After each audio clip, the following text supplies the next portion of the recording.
The dinner rush at Marcello's always hit hardest on Thursdays. Wealthy Manhattanites poured through the doors, seeking perfectly al dente pasta and the kind of wine that required a second mortgage. I balanced 3 plates of ossobuco on my left arm, while scanning table numbers, my white blouse already clinging to my back despite the aggressive air conditioning. "Samantha, table 12 needs fresh parmesan," Rita called from the kitchen window, her weathered hands already grating another wedge before I could respond. I nodded, delivering the ossobuco to a couple who barely glanced up from their phones. 6 years of waitressing had taught me to be invisible when needed. Tips were better when you materialized, only to refill wine glasses and vanish before dessert arrived. My phone buzzed in my apron pocket. The babysitter. Again. "I'm really sorry, Sam, but I can't make it tonight. My daughter's running a fever and—" "It's fine, Monica. I hope she feels better." I hung up before she could offer more excuses. This was the 3rd cancellation in 2 weeks. I found Tyler in the back office where I'd left him 2 hours ago. His small frame hunched over construction paper and crayons. At 6 years old, he should have been home watching cartoons or playing with other kids. Instead, he sat in a cramped office that smelled of old receipts and industrial cleaner, carefully coloring inside the lines of a drawing only he understood. "Hey, buddy." I knelt beside him, brushing dark hair from his forehead. He didn't look up, didn't acknowledge my presence. Typical. "You doing okay back here?" Rita appeared in the doorway, drying her hands on her apron. The 60-year-old cook had worked at Marcello's longer than I'd been alive. He's been good as gold. "Drew me 3 pictures already." She gestured to papers taped on the wall beside the desk. "You go finish your shift. I'll keep an eye on him." Guilt twisted in my stomach. But what choice did I have? Rent was due in 5 days, and Tyler's occupational therapy cost more than my monthly grocery budget. I squeezed his shoulder gently. He tolerated the touch without flinching, which counted as progress. The VIP section occupied the back corner of Marcello's, separated from the main dining room by frosted glass panels and velvet curtains. 4 tables reserved for customers who dropped hundreds on single bottles of wine. Tonight, 2 tables were occupied. Table 7 held a man in his early 30s, dark hair impeccably styled, wearing a suit that probably cost several $1,000s. His companion was older, silver-haired, with the careful posture of someone who'd spent decades watching his back. They spoke in low tones over untouched plates of veal piccata. Table 9 seated 4 men in business attire, one clearly holding court while the others listened with the kind of attentiveness that suggested he controlled their paychecks. Brandon Wells. I recognized him from previous visits. Loud, demanding, and generous with tips when you laughed at his jokes.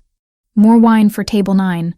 Marco, the floor manager, handed me a bottle of Barolo, and tried to smile. "Wells tips well." I pasted on my customer service expression and approached. Wells was mid-story, gesturing dramatically while his 3 companions chuckled on cue. "Gentlemen, your wine." I began pouring, starting with Wells. "Finally. Thought we'd die of thirst back here." Wells didn't look at me, just pushed his glass closer. "What took so long?" "My apologies, sir. We had a slight delay in the kitchen." "Delay?" He snorted. "You know what I pay for meals here? Delays shouldn't exist." I finished pouring in silence, years of practice keeping my expression neutral. Wells launched back into his story, something about acquiring waterfront properties in Brooklyn. His companions nodded along, occasionally interjecting questions that fed his ego. I retreated to check on my other tables, refilling water glasses and clearing appetizer plates. The rain that had threatened all evening finally arrived, drops spattering against the tall windows in irregular rhythms. The cozy atmosphere inside Marcello's intensified warm lighting reflecting off polished wood and white linens. 30 minutes later, Rita appeared at my elbow during a lull. "Tyler wants to show you something." I tried to keep him back there, but you know how he gets when he fixates. My stomach dropped. "Rita, I can't leave the floor right now. Just 2 minutes. He's really proud of this drawing." I glanced around.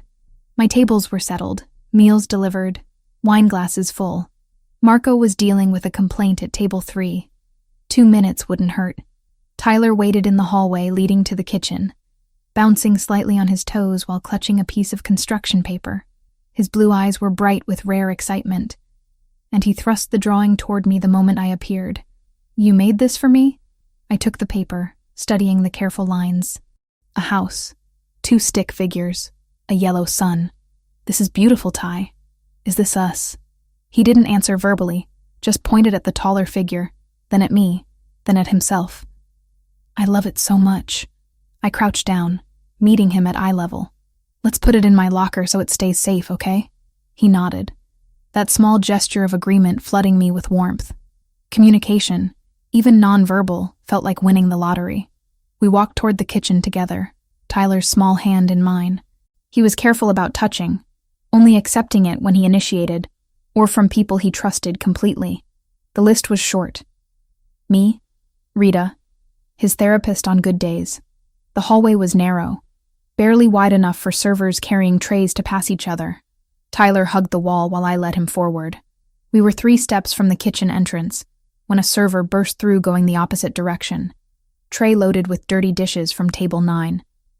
Tyler startled, jerking backward. His elbow caught the edge of a service cart someone had left against the wall. The cart wobbled. A water pitcher sitting on top tipped, then fell. Glass shattered. Water spread across the tile floor in an expanding pool. Tyler froze, his breathing suddenly rapid and shallow. It's okay, buddy. It was an accident. I stepped between him and the mess, creating a barrier while a busboy rushed over with towels. You're okay. But Tyler wasn't okay. His hands flew to his ears, pressing hard against the sides of his head.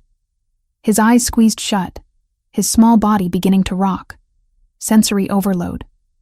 The crash, the unexpected noise, the change in routine. All the therapy in the world couldn't always prevent meltdowns when the world became too much. Hey, I've got you. I knelt in the water, ignoring the cold seeping through my pants, and wrapped my arms around him. I've got you, Tyler. You're safe. He rocked harder, a low keening sound building in his throat. What the hell is going on out here?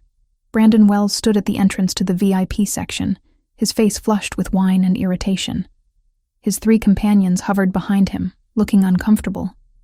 Marco appeared instantly, his practiced smile in place despite the panic in his eyes. My deepest apologies, Mr. Wells. A small accident. We'll have it cleaned up immediately. Wells's gaze fixed on Tyler, who was now humming loudly, hands still clamped over his ears while I tried desperately to calm him. Is that a kid? Wells stepped closer, his voice rising. You're letting children run around during dinner service? Sir, I assure you. Look at him. He's having some kind of episode. Wells gestured dismissively. This is supposed to be a fine dining establishment, not a daycare center. Heat flooded my face. I stood slowly, positioning myself between Wells and my son. He's 6 years old, and he had an accident. We're handling it. Wells' lip curled. Handling it? The kid's screeching like a... He stopped himself, but his expression completed the sentence. Tyler's humming grew louder, his rocking more violent. I'd seen this pattern before. We had maybe 90 seconds before he escalated into a full meltdown that could last an hour. I need to get him somewhere quiet, I said to Marco, abandoning any pretense of professional courtesy. Can you cover my tables? Of course, Sam. Go. I reached for Tyler, but Wells wasn't finished. You know what your problem is? He addressed me directly now, stepping close enough that I could smell expensive scotch on his breath. People like you bringing your defective kids into places they don't belong. There are facilities for that kind of thing. Institutions. The word hung in the air like poison. Something dark and cold settled in my chest. I'd faced ignorance before, had endured countless stares and whispered comments from strangers who didn't understand autism. But this naked cruelty, delivered with such casual venom, stole my breath.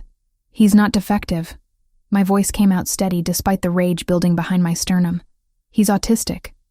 There's a difference. Right, autistic. Retarded. Whatever the politically correct term is these days. Wells waved his hand dismissively. Point is, the rest of us shouldn't have to deal with it while trying to enjoy a meal we're paying good money for. Tyler's keening crescendoed into a cry, his small hands hitting the sides of his head in distress. I abandoned Wells entirely, dropping to gather Tyler into my arms.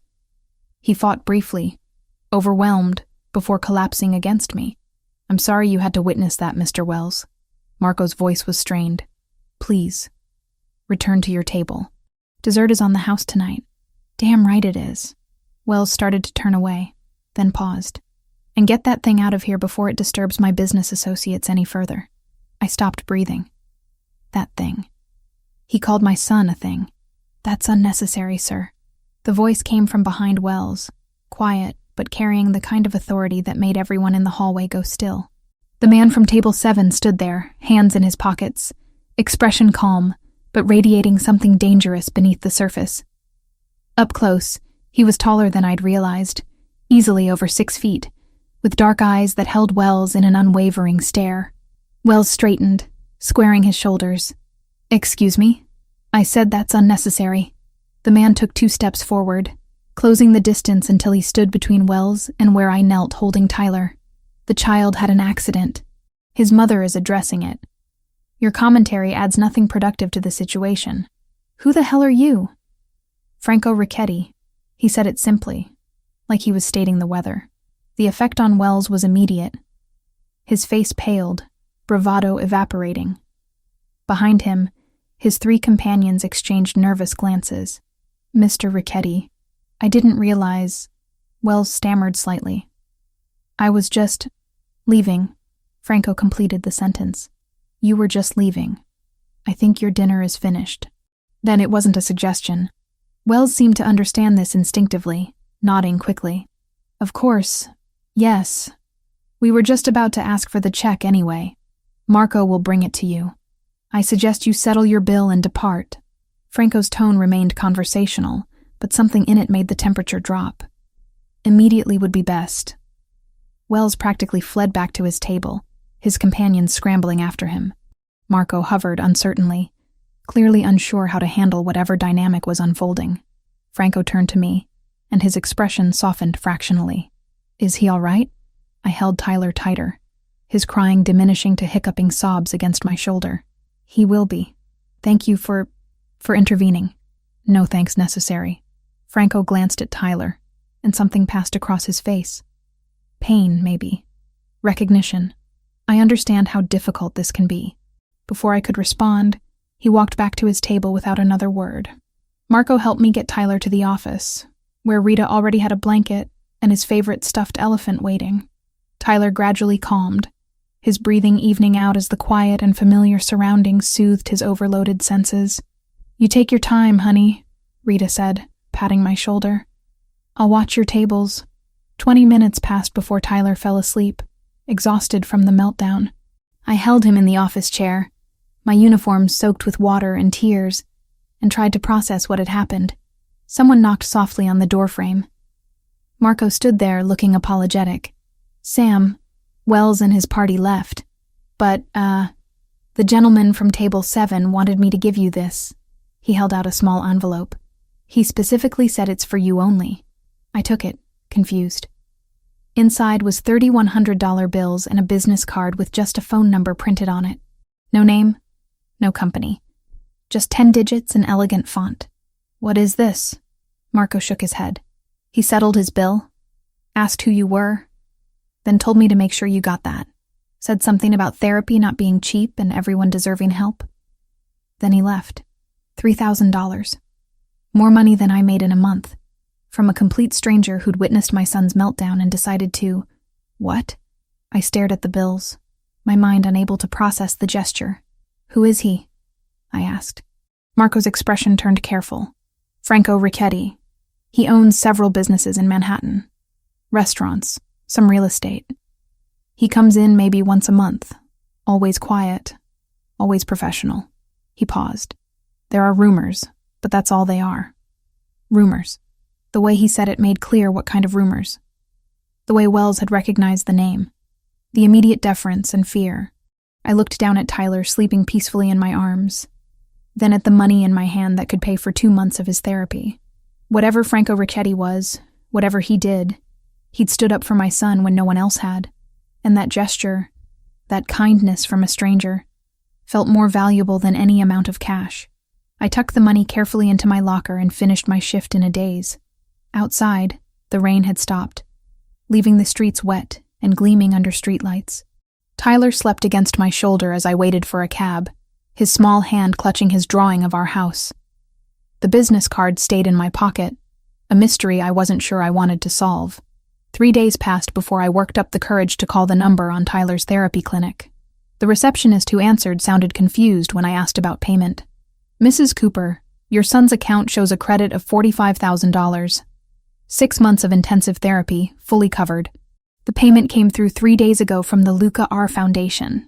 I gripped my phone tighter, standing in my tiny kitchen while Tyler arranged his toy cars in precise rows on the living room floor. I didn't authorize any foundation to pay for his treatment. The foundation specializes in supporting families with special needs children. They contacted us directly, verified Tyler's enrollment, and processed the payment. It's all legitimate, I assure you. After I hung up, I stared at the business card Franco Ricchetti had left me. Just a phone number, no explanation. $45,000 was more than I made in a year before taxes. Nobody gave away that kind of money without wanting something in return. I spent my lunch break at the public library, searching for information about the Luca R. Foundation. The website was professional but sparse. Established 8 years ago, focused on providing financial support and resources to families caring for children with developmental disabilities. No photos of staff, no personal testimonials, just clinical descriptions of their mission. The foundation's main office was listed in Midtown. I checked my reflection in the library bathroom mirror, smoothing down my hair and wishing I'd worn something nicer than jeans and a faded sweater. Too late now. I had 2 hours before I needed to pick up Tyler from his afternoon session. The office occupied the 15th floor of a glass tower that made my apartment building look like a relic from another century. The elevator opened onto a reception area decorated in soothing neutrals, with framed photographs of children on the walls. Not glamour shots, but candid moments. A girl with Down syndrome laughing on a swing. A boy in a wheelchair painting at an easel. A toddler with thick glasses reaching for bubbles. "Can I help you?" The receptionist was young, professional, her smile practiced but genuine. "I'm looking for information about the foundation. My son received a grant, and I'd like to speak with someone about it." "Of course. May I have your name?"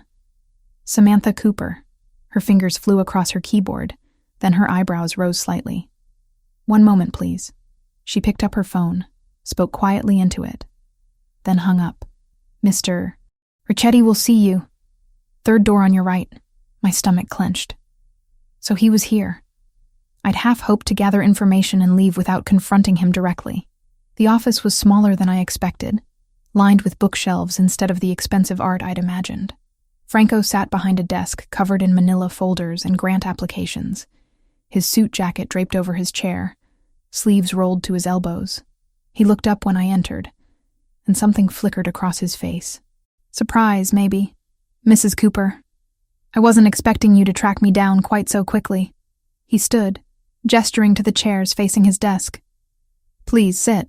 I'm not here to thank you." I remained standing, holding my purse strap like a lifeline. "I'm here to understand why a stranger paid $45,000 for my son's therapy. Because he needs it. And you couldn't afford it." Franco's directness caught me off guard. "The foundation exists to help families exactly like yours. You don't know anything about my family. I know you're a widow working double shifts at Marcello's. I know your son is 6 years old and has autism. I know you're drowning in medical bills and you haven't bought yourself new shoes in 2 years. He paused, watching my reaction. "I know that 3 nights ago, a grown man called your child defective, and you stood there protecting him while your world fell apart." Heat flooded my cheeks, anger and embarrassment mixing. "You investigated me. The foundation investigates all grant recipients. We need to verify that funds go to families who genuinely need assistance."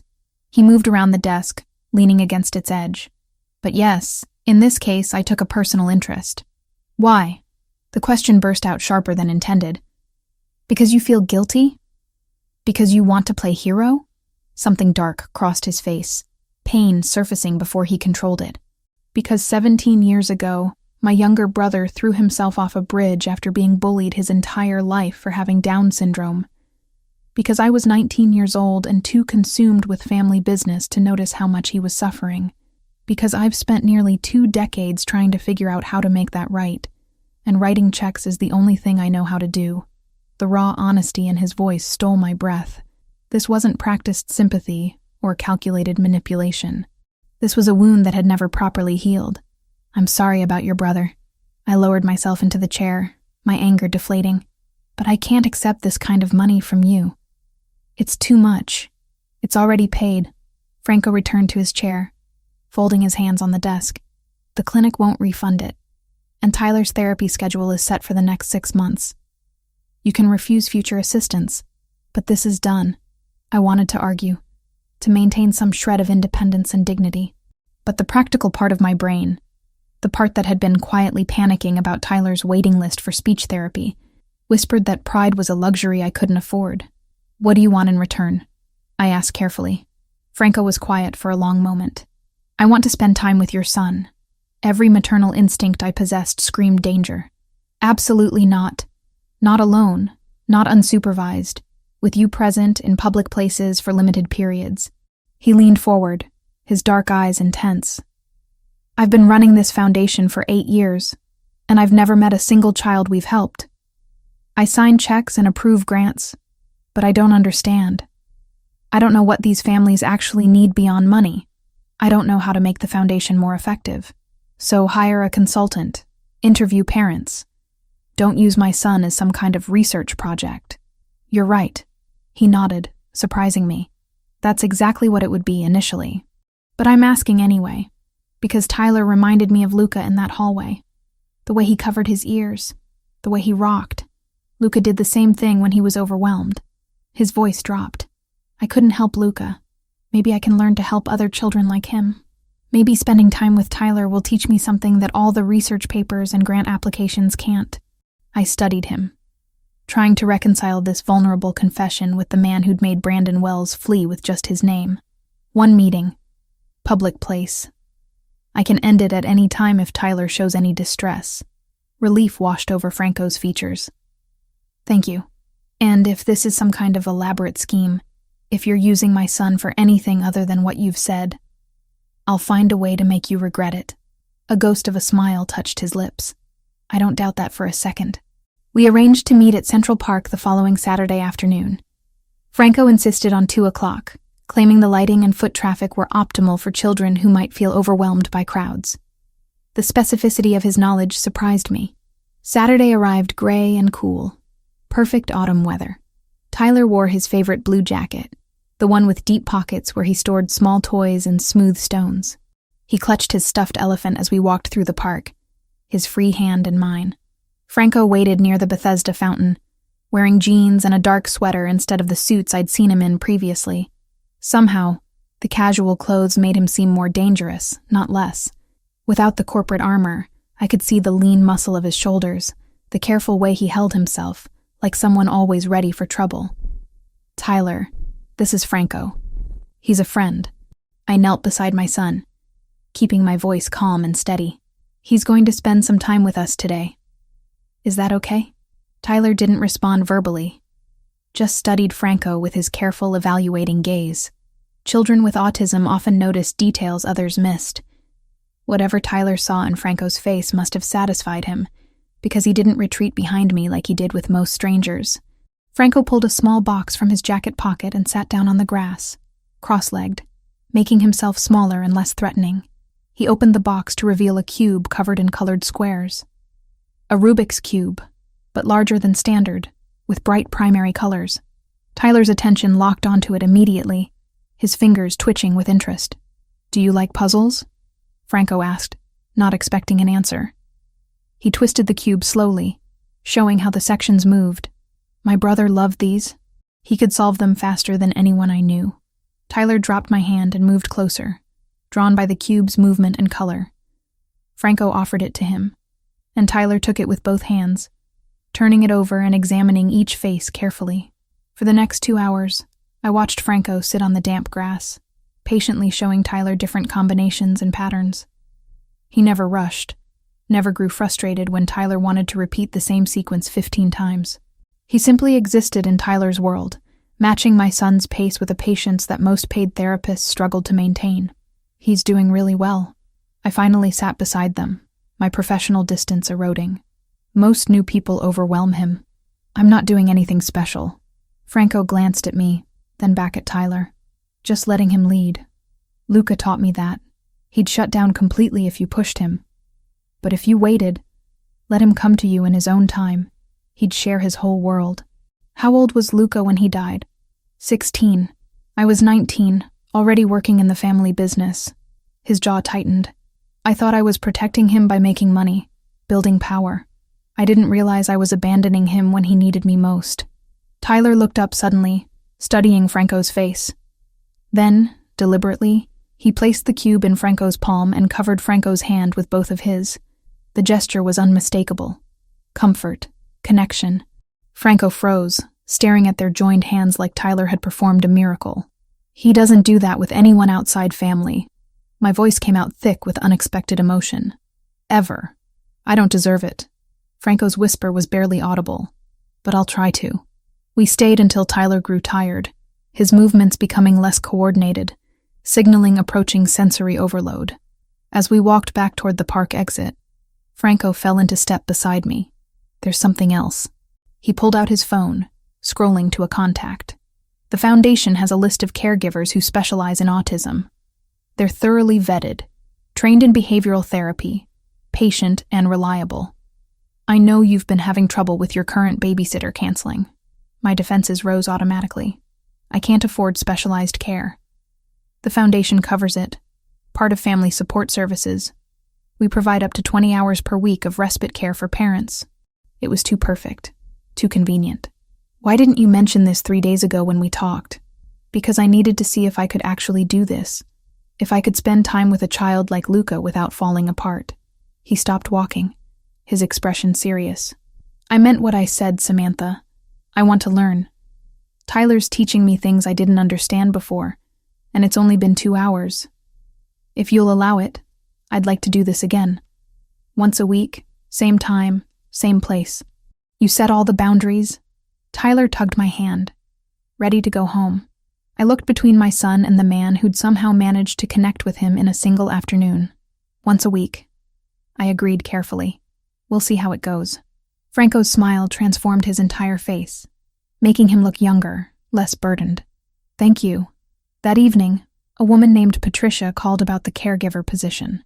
She had 15 years of experience with autistic children, references from 4 families, and certification in applied behavior analysis.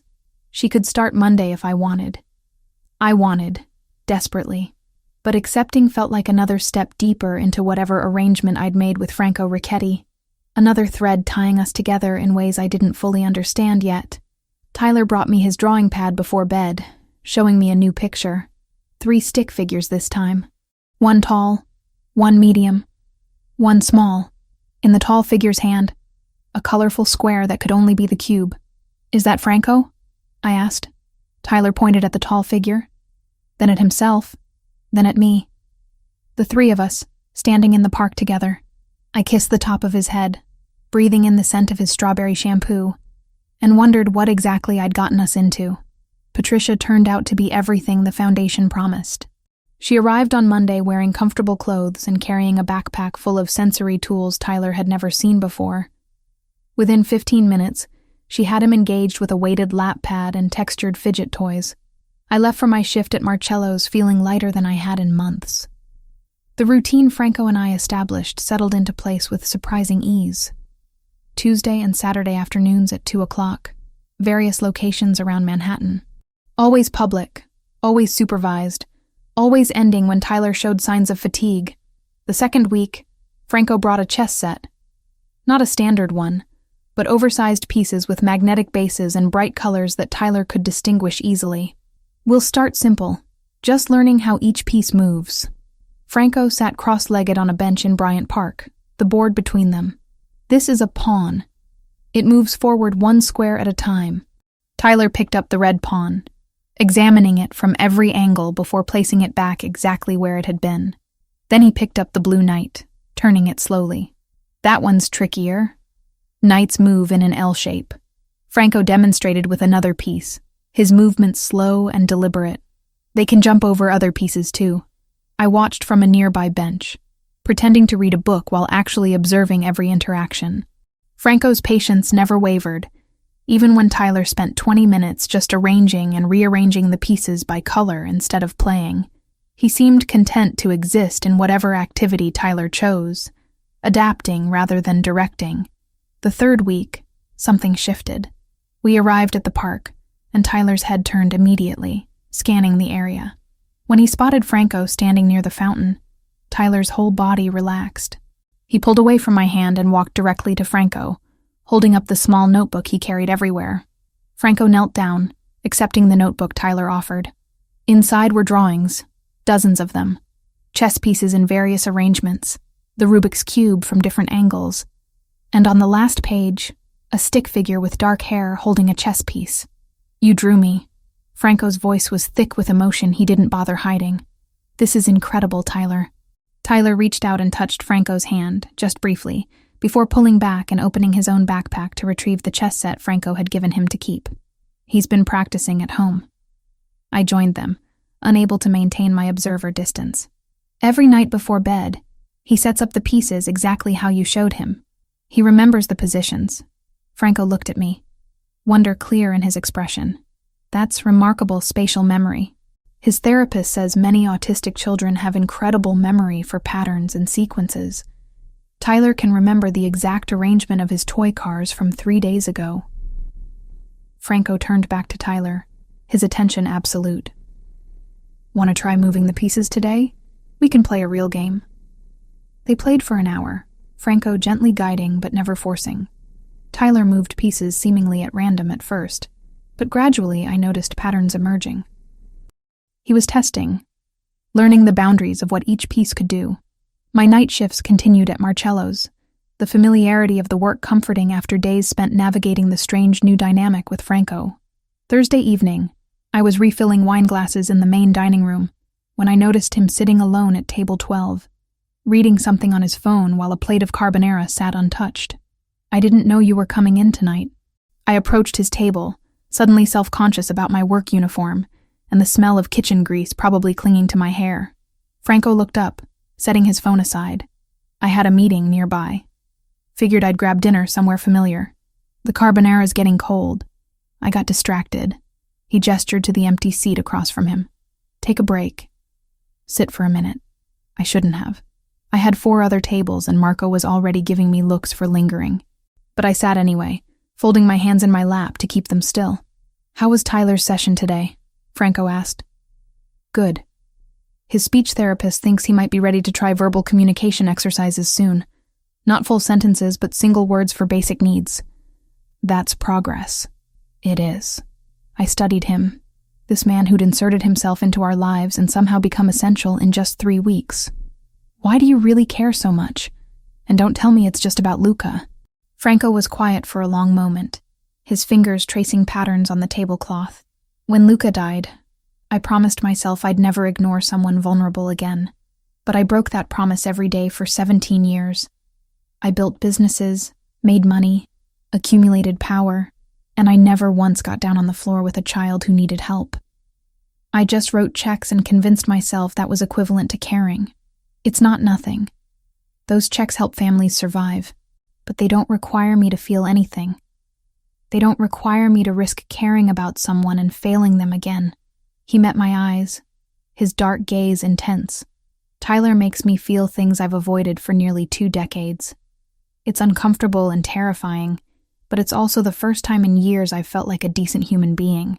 The honesty in his words hit me square in the chest. I wanted to respond, to tell him I understood that feeling of being terrified by your own emotions. But Marco caught my eye from across the room, tapping his watch meaningfully. "I need to get back to work." I stood, smoothing down my apron. "But Franco, you are a decent human being.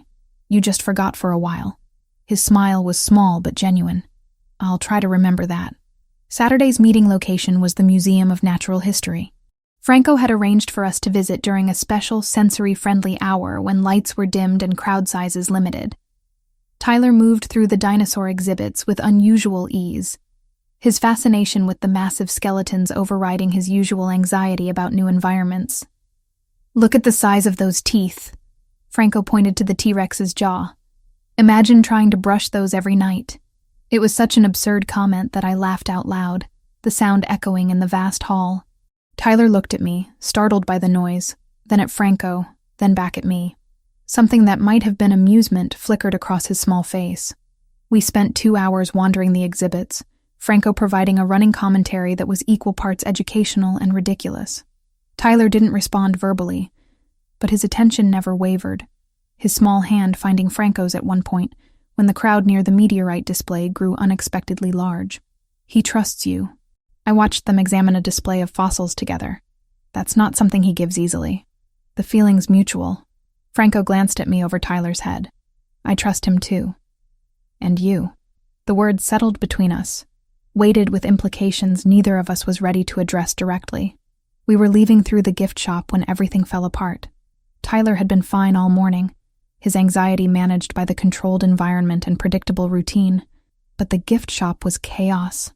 Too many people, too many sounds, fluorescent lights blazing overhead, and music playing from hidden speakers. Tyler's hands flew to his ears, his breathing instantly rapid and shallow. I recognized the warning signs immediately. We need to leave. Now. I tried to steer him toward the exit, but he'd already locked up, his body going rigid with sensory overload. People were starting to stare. A woman pulled her daughter away from us, as if autism might be contagious. A man in an expensive coat made an annoyed sound, forced to walk around us where Tyler had frozen in the middle of the aisle. I've got him. Franco's voice was calm, controlled. He knelt beside Tyler, not touching yet. Tyler, look at me. Can you look at me? Tyler's eyes were squeezed shut, his keening growing louder. Franco moved without hesitation, wrapping Tyler in a firm bear hug, applying deep pressure to his small body. I've got you. You're safe. I'm right here. I'd told Franco about deep pressure therapy during one of our conversations, but I hadn't expected him to remember the exact technique, much less implement it so perfectly. He held Tyler with firm, even pressure, not restraining but containing, giving Tyler's overwhelmed nervous system something solid to focus on. There's a quiet room for nursing mothers past the restrooms. A museum employee appeared at my elbow. You can use it. Follow me. We moved quickly, Franco carrying Tyler while I cleared the path ahead. The room was small, dimly lit, blissfully silent. Franco sat on the floor with Tyler still in his arms, maintaining the pressure while Tyler gradually calmed. 20 minutes passed before Tyler's breathing evened out. His rigid body slowly relaxed, melting against Franco's chest. When he finally opened his eyes, they were wet with tears. But the wild panic had faded. You're okay. Franco's voice was barely a whisper. You did so good, Tyler. So good. Tyler made a small sound. Not quite a word, but close. His hand patted Franco's arm twice, deliberate and intentional. Thank you, in the language Tyler used. How did you know to do that? I asked once we'd gotten Tyler home and settled on the couch with his favorite blanket. Patricia had left dinner in the fridge with a note about Tyler's good afternoon session, completely unaware of the crisis that had followed. Franco stood in my tiny kitchen, looking out of place among the mismatched cabinets and ancient appliances. I've spent the last month reading everything I could find about autism. Books, research papers, parent forums, therapy guides. I needed to understand. You studied. Obsessively. He turned to face me. I told you, Samantha. I'm not going to fail another child because I didn't bother to learn what they needed. The intensity of his commitment should have intimidated me. Instead, it kindled something warm and dangerous in my chest. I stepped closer, drawn by a force I couldn't name. You're not what I expected. What did you expect? Someone colder, more calculating. Not someone who spends his free time memorizing sensory integration techniques. Franco's dark eyes held mine. People aren't just one thing. I can be both. The moment stretched between us, charged with possibility. Then Tyler called out from the living room, needing me, and the spell broke. Franco left shortly after, but the warmth of his presence lingered in my small apartment like smoke. It wasn't until Tuesday that I noticed the man. Medium height, average build, wearing jeans and a jacket that could belong to anyone. He stood across the street from Tyler's therapy clinic, watching the entrance with casual intensity. When we emerged an hour later, he was gone. Wednesday, I saw him again. Different location, different clothes, same careful distance. Thursday, he was outside Marcello's when my shift ended at midnight. I called Franco before I could talk myself out of it. He answered on the second ring. There's someone following me. No preamble, no small talk. I've seen him 3 times this week. Is this your doing? Silence. Then, yes. The confirmation knocked the breath from my lungs. You're having me surveilled. I'm keeping you safe. Franco's voice was matter of fact. You and Tyler. My association with you, even innocent, makes you potential targets. I couldn't live with myself if something happened because I was careless. You had no right to make that decision for me. You're right, I didn't. But I made it anyway. And I won't apologize for it. He paused. The man you've noticed is Paul. Former Secret Service, highly trained, completely trustworthy. There are 2 others you haven't spotted. They'll maintain distance unless a threat presents itself. I should have been furious. Should have told him to call off his people and stay away from us. But a part of me, the part that had been terrified walking home alone at night for years, felt relief mixed with the anger. If I accept this, I have conditions. Name them. They stay invisible. No interference in my daily life. I maintain complete autonomy over every decision regarding Tyler and myself. I took a breath. And the second there's a real threat, the second I think Tyler is in actual danger because of you, I disappear. You'll never find us again. Understood. Anything else? Stop making decisions for me. If something affects us, you tell me first. Even if you think I won't like it. Deal. He sounded almost relieved. Samantha, thank you. For what? For not running. Most people would have. I hung up without responding, staring at my reflection in the dark window. Who was I becoming, accepting surveillance and danger as the price of whatever this was developing between us? 2 blocks away, in an office with a view of the river, Brandon Wells spread photographs across his desk. Samantha leaving work, Tyler at therapy, Franco at the park with both of them. The private investigator had been thorough, documenting every interaction over the past 3 weeks. You're sure about the woman's identity? Wells asked. Samantha Cooper, 28 widow, works at Marcello's. Ricchetti's been spending significant time with her and the kid. There's definitely something personal there. Wells smiled, the expression cold and calculated. Ricchetti had humiliated him publicly, made him look weak in front of important business associates. That kind of disrespect demanded response, and Wells had finally found the perfect angle. He wouldn't touch the woman or her disabled brat. That would be too obvious. Instead, he'd destroy Franco Ricchetti using every tool at his disposal. The contacts, the political leverage, the connections with organizations that made even Mafia bosses nervous. Keep documenting everything. Wells pushed the photographs back toward the investigator. I want to know everyone Ricchetti associates with, every business he owns, every transaction he makes. We're going to take him apart piece by piece. The investigator gathered the photos and left. Wells poured himself 3 fingers of scotch and raised the glass toward the window, toasting his own reflection. To revenge, he murmured. And to teaching arrogant criminals that some people can't be pushed around. 6 weeks had transformed everything and nothing. Franco still met us twice a week, still brought puzzles and chess pieces, still sat on park benches teaching Tyler patterns that most adults couldn't master. But something had shifted beneath the surface, a current pulling us toward deeper water neither of us acknowledged aloud. I'd like to invite you both to dinner. Franco made the offer on a Tuesday afternoon, while Tyler arranged magnetic tiles into elaborate geometric structures. At my place, nothing formal, just a meal. I should have said no. Accepting felt like crossing a line we'd carefully avoided. But Tyler looked up at Franco's words, his blue eyes bright with interest, and I found myself nodding before caution could override instinct. Saturday evening, 6 o'clock. I'll send a car. We can take the subway. Samantha. Franco's voice was gentle but firm. Let me send a car. Please. The vehicle that arrived Saturday was sleek and black, the driver professional and silent. Tyler pressed his face to the window during the 20-minute drive, watching the city lights blur past. I smoothed down the simple navy dress I'd chosen, suddenly aware of how out of place I'd feel in whatever penthouse Franco called home. The building rose 40 stories above Central Park West, all glass and steel and understated wealth. A doorman greeted us by name, directing us to a private elevator that required a key card to access the top floor. Tyler held my hand tighter as we ascended, the numbers climbing higher than either of us had ever been. Franco answered the door in jeans and a dark sweater, barefoot, looking more approachable than I'd ever seen him. "Welcome. Come in." The penthouse was spacious but surprisingly warm. Hardwood floors, comfortable furniture that looked lived in rather than displayed, floor-to-ceiling windows offering views of the park below. But what caught my attention were the personal touches. Framed photographs lined one wall. A young Franco with an older couple who must have been his parents. A teenage boy with a wide smile and distinctive features sitting at a piano. Luca. That's my favorite picture of him. Franco followed my gaze. Taken a month before he died. He'd just learned a new piece, something by Mozart. He played it 17 times in a row that day.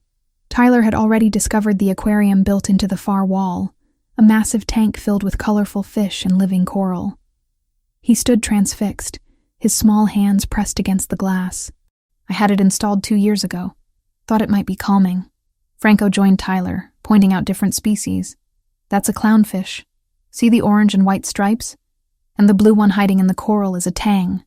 Tyler's fingers traced the path of a fish swimming past, his expression peaceful in the way it only got when he felt completely safe. Franco had set the dining table for 3, with a booster seat already positioned for Tyler. The kitchen smelled incredible. Garlic and cheese and something rich I couldn't identify. "You actually cooked?" I watched him move through the kitchen with practiced ease, draining pasta and adjusting heat on the stove. "Cacio e pepe, my mother's recipe. She insisted I learn before I left home. Said no son of hers would starve because he couldn't boil water." He plated the pasta with careful precision. "I haven't made it in years. Forgot how much I missed it." The meal was simple and perfect.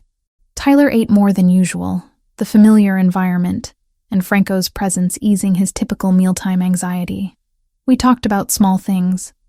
Tyler's progress in therapy, a new book about pattern recognition Franco had ordered, the upcoming renovation of the park's playground. After dinner, Tyler explored the guest room Franco had prepared, complete with soft lighting and a weighted blanket. Within 30 minutes, he'd fallen asleep on the bed, his stuffed elephant tucked under one arm. "He's out." I returned to find Franco on the terrace, 2 glasses of red wine already poured. This happens when he feels secure somewhere.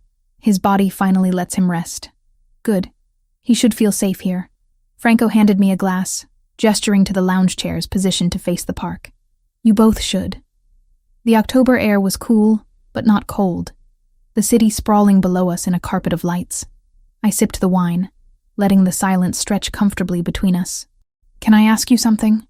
I finally spoke, my voice quiet. "What happened to your family after Luca died? You mentioned your brother, but never anyone else." Franco stared into his wine, the amber liquid catching the light from inside. "My mother never recovered.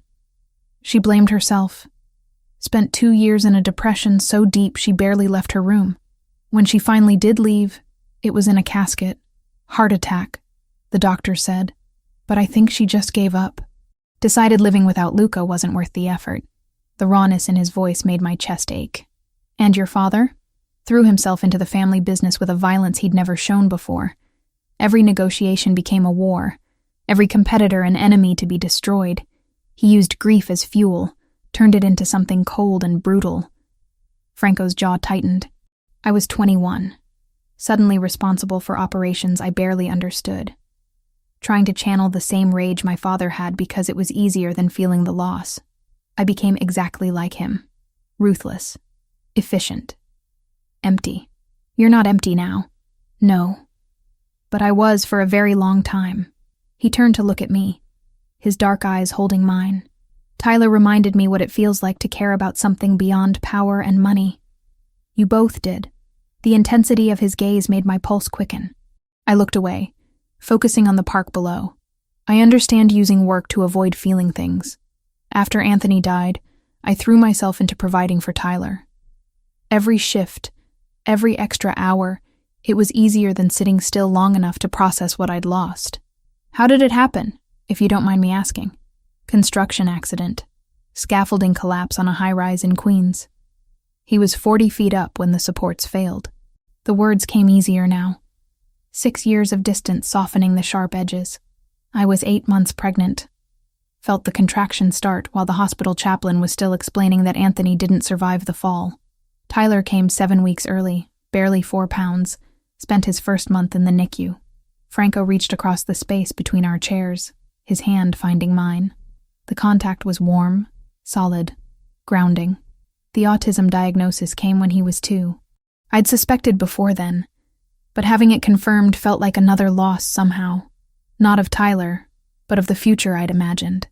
The one where Anthony taught our son to ride a bike and play catch, where Tyler had friends and birthday parties and all the normal milestones. I paused, the guilt I'd carried for years rising in my throat. I blamed myself for a long time. Thought maybe the stress of losing Anthony while pregnant had damaged something. Rationally, I know that's not how autism works.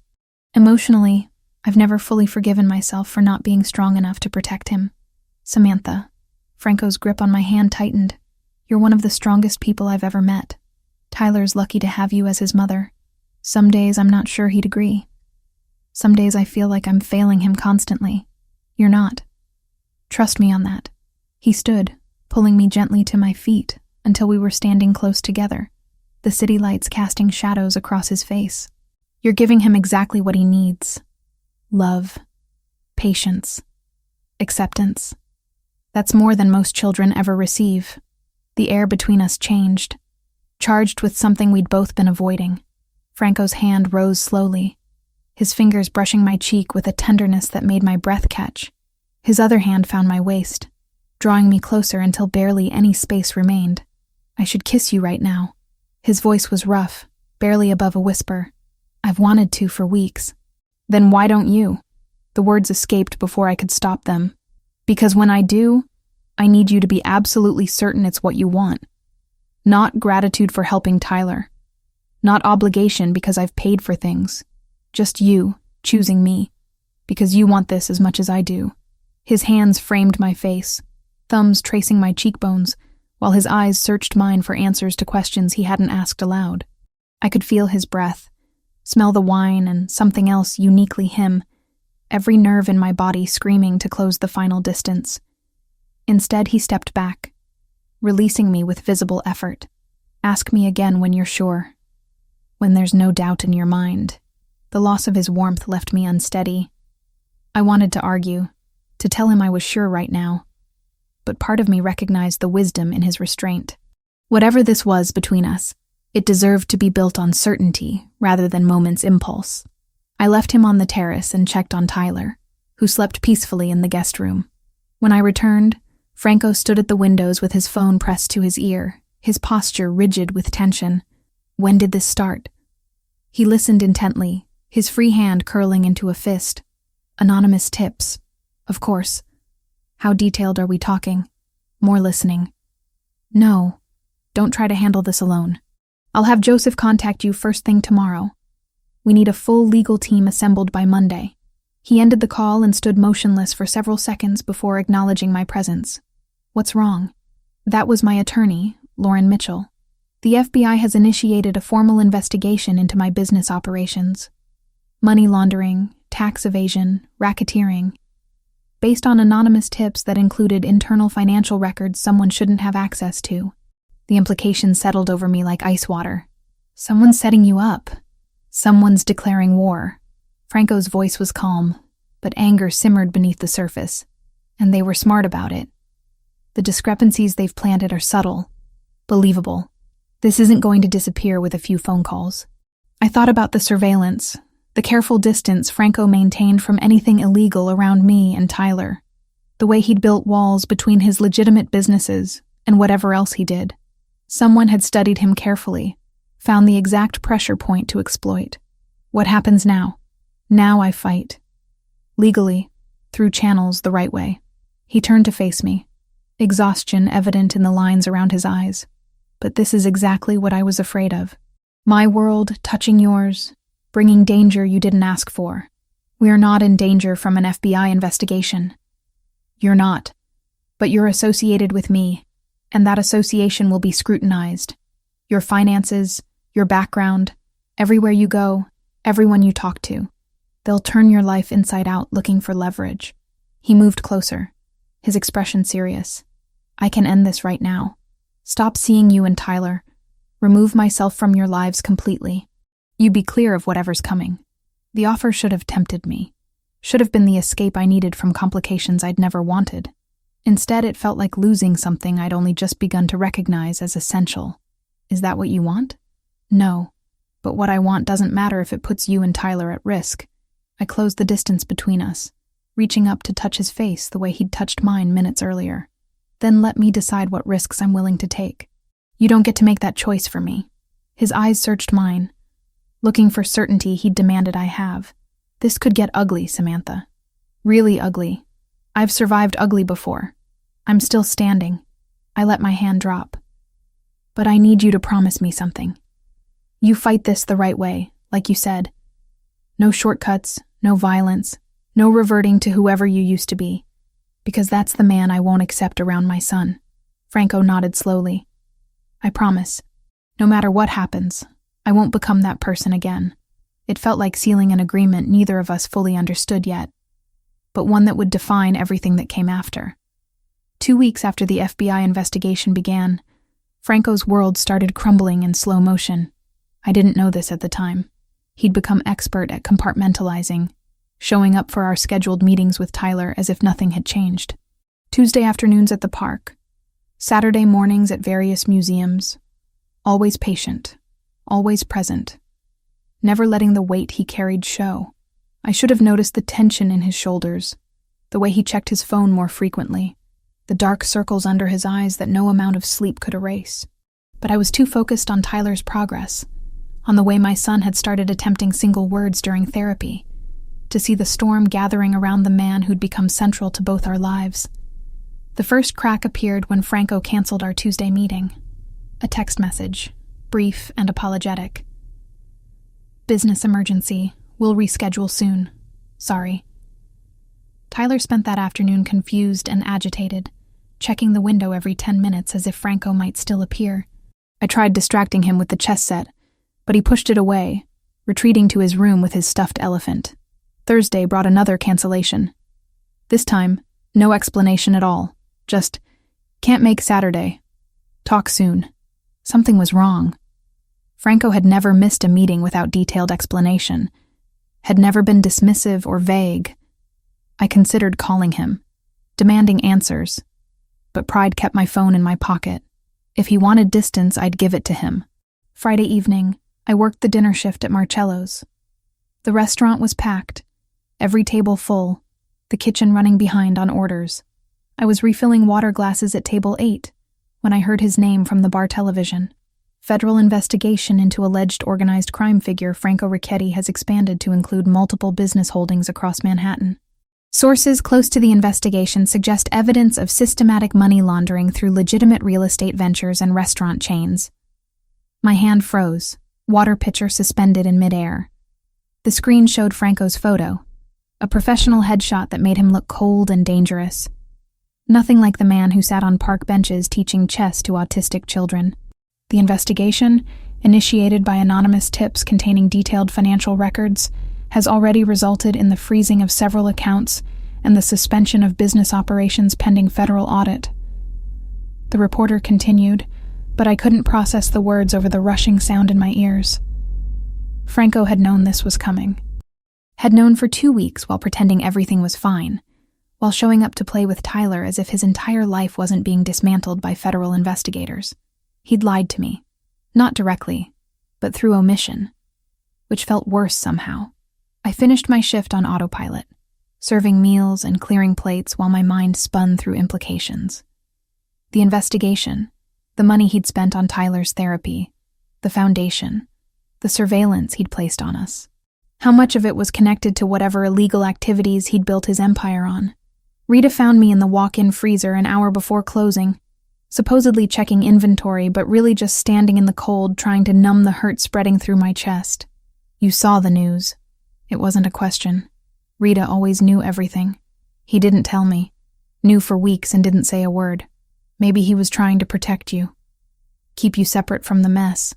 I don't need protection. I need honesty. I slammed a clipboard onto the shelf harder than necessary. I told him that was my condition for accepting any of this, and he agreed. Then maybe you should tell him how you feel instead of hiding in a freezer. Rita was right. But confronting Franco required courage I wasn't sure I possessed. What if he pushed me away completely? What if this investigation meant he couldn't be part of Tyler's life anymore? My son had finally connected with someone, had started showing affection and trust to another human being, and losing that might set his progress back months. But living with deception wasn't an option either. I'd built my life on being Tyler's advocate, on demanding transparency from doctors and therapists and school administrators. I couldn't accept less from Franco just because the stakes felt higher. I left work at 11, took the subway to Tyler's babysitter Patricia's apartment to pick him up. He was already asleep, exhausted from a full day of activities. Patricia helped me get him into a cab without waking him, his small body warm and heavy against my shoulder. The cab driver asked for an address. I gave him Franco's building on Central Park West without letting myself overthink the decision. The doorman recognized me from our dinner 2 weeks ago. "Good evening, Mrs. Cooper. Shall I call up to Mr. Ricchetti?" "Please." I waited in the lobby, Tyler's weight grounding me while my heart hammered against my ribs. The doorman spoke quietly into his phone, then nodded. "He says to send you up." The elevator ride felt longer this time, Tyler growing heavier with each passing floor. When the doors opened, Franco stood waiting in his doorway, still dressed in a suit despite the late hour, his expression carefully neutral. "Samantha, I wasn't expecting you." "I know." I walked past him into the penthouse, moving directly to the guest room where I laid Tyler on the bed, covering him with the weighted blanket Franco kept there. My son didn't stir, secure in sleep. When I returned to the living room, Franco stood by the windows, hands in his pockets, looking out at the city lights. His reflection in the glass showed exhaustion I'd never seen before, defeat pulling at his features. I saw the news. I kept my voice level, refusing to let emotion derail what I needed to say. The investigation, the frozen accounts, all of it. And I realized you've known for 2 weeks while pretending everything was normal. I was trying to keep you out of it. By lying to me? The words came out sharper than intended. By breaking the one condition I gave you for letting you into our lives? Franco turned to face me, and the rawness in his expression stole my breath. I wasn't lying. I was protecting you from information that could make you legally complicit. The less you knew, the safer you were. That's not your decision to make. I moved closer, forcing him to maintain eye contact. I'm not a child who needs shielding from difficult truths. I'm a grown woman who survived widowhood, poverty, and raising a disabled child alone. I can handle reality, Franco. What I can't handle is being treated like I'm too fragile for honesty. You're right. He ran a hand through his hair, disheveling the perfect styling. I was wrong to keep this from you. He stopped, jaw clenching. I was terrified of losing you and Tyler. Terrified that if you knew how bad this was, you'd disappear before I could fix it. How bad is it? Franco walked to the bar, poured himself 2 fingers of whiskey, drained half the glass before answering. Multiple federal agencies are investigating every business I own. They've frozen 12 accounts totaling $8 million. 3 of my legitimate restaurants have been shut down pending audit. Someone planted evidence of money laundering in my financial records, subtle discrepancies that look real to forensic accountants. Who did this? I have suspicions, but no proof.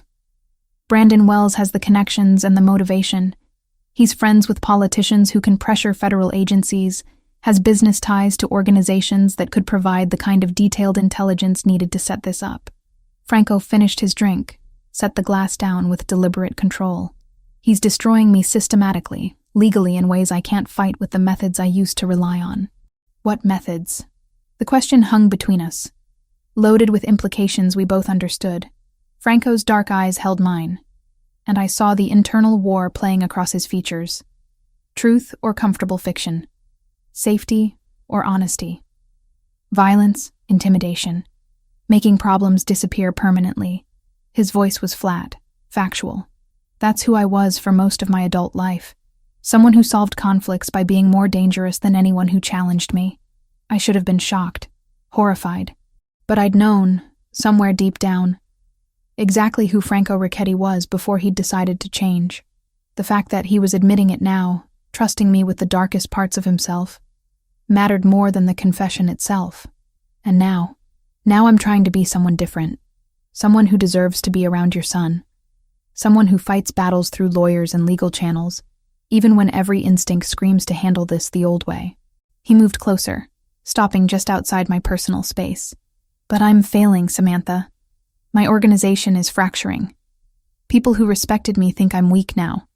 The investigation is costing me allies, money, reputation. And I can't make it stop without becoming the person I swore I wouldn't be anymore. The vulnerability in his admission cracked something open in my chest. This wasn't the controlled, confident man who'd stood up to Brandon Wells in a restaurant hallway. This was someone barely holding together, caught between the person he'd been and the person he wanted to become. I'm going to stay.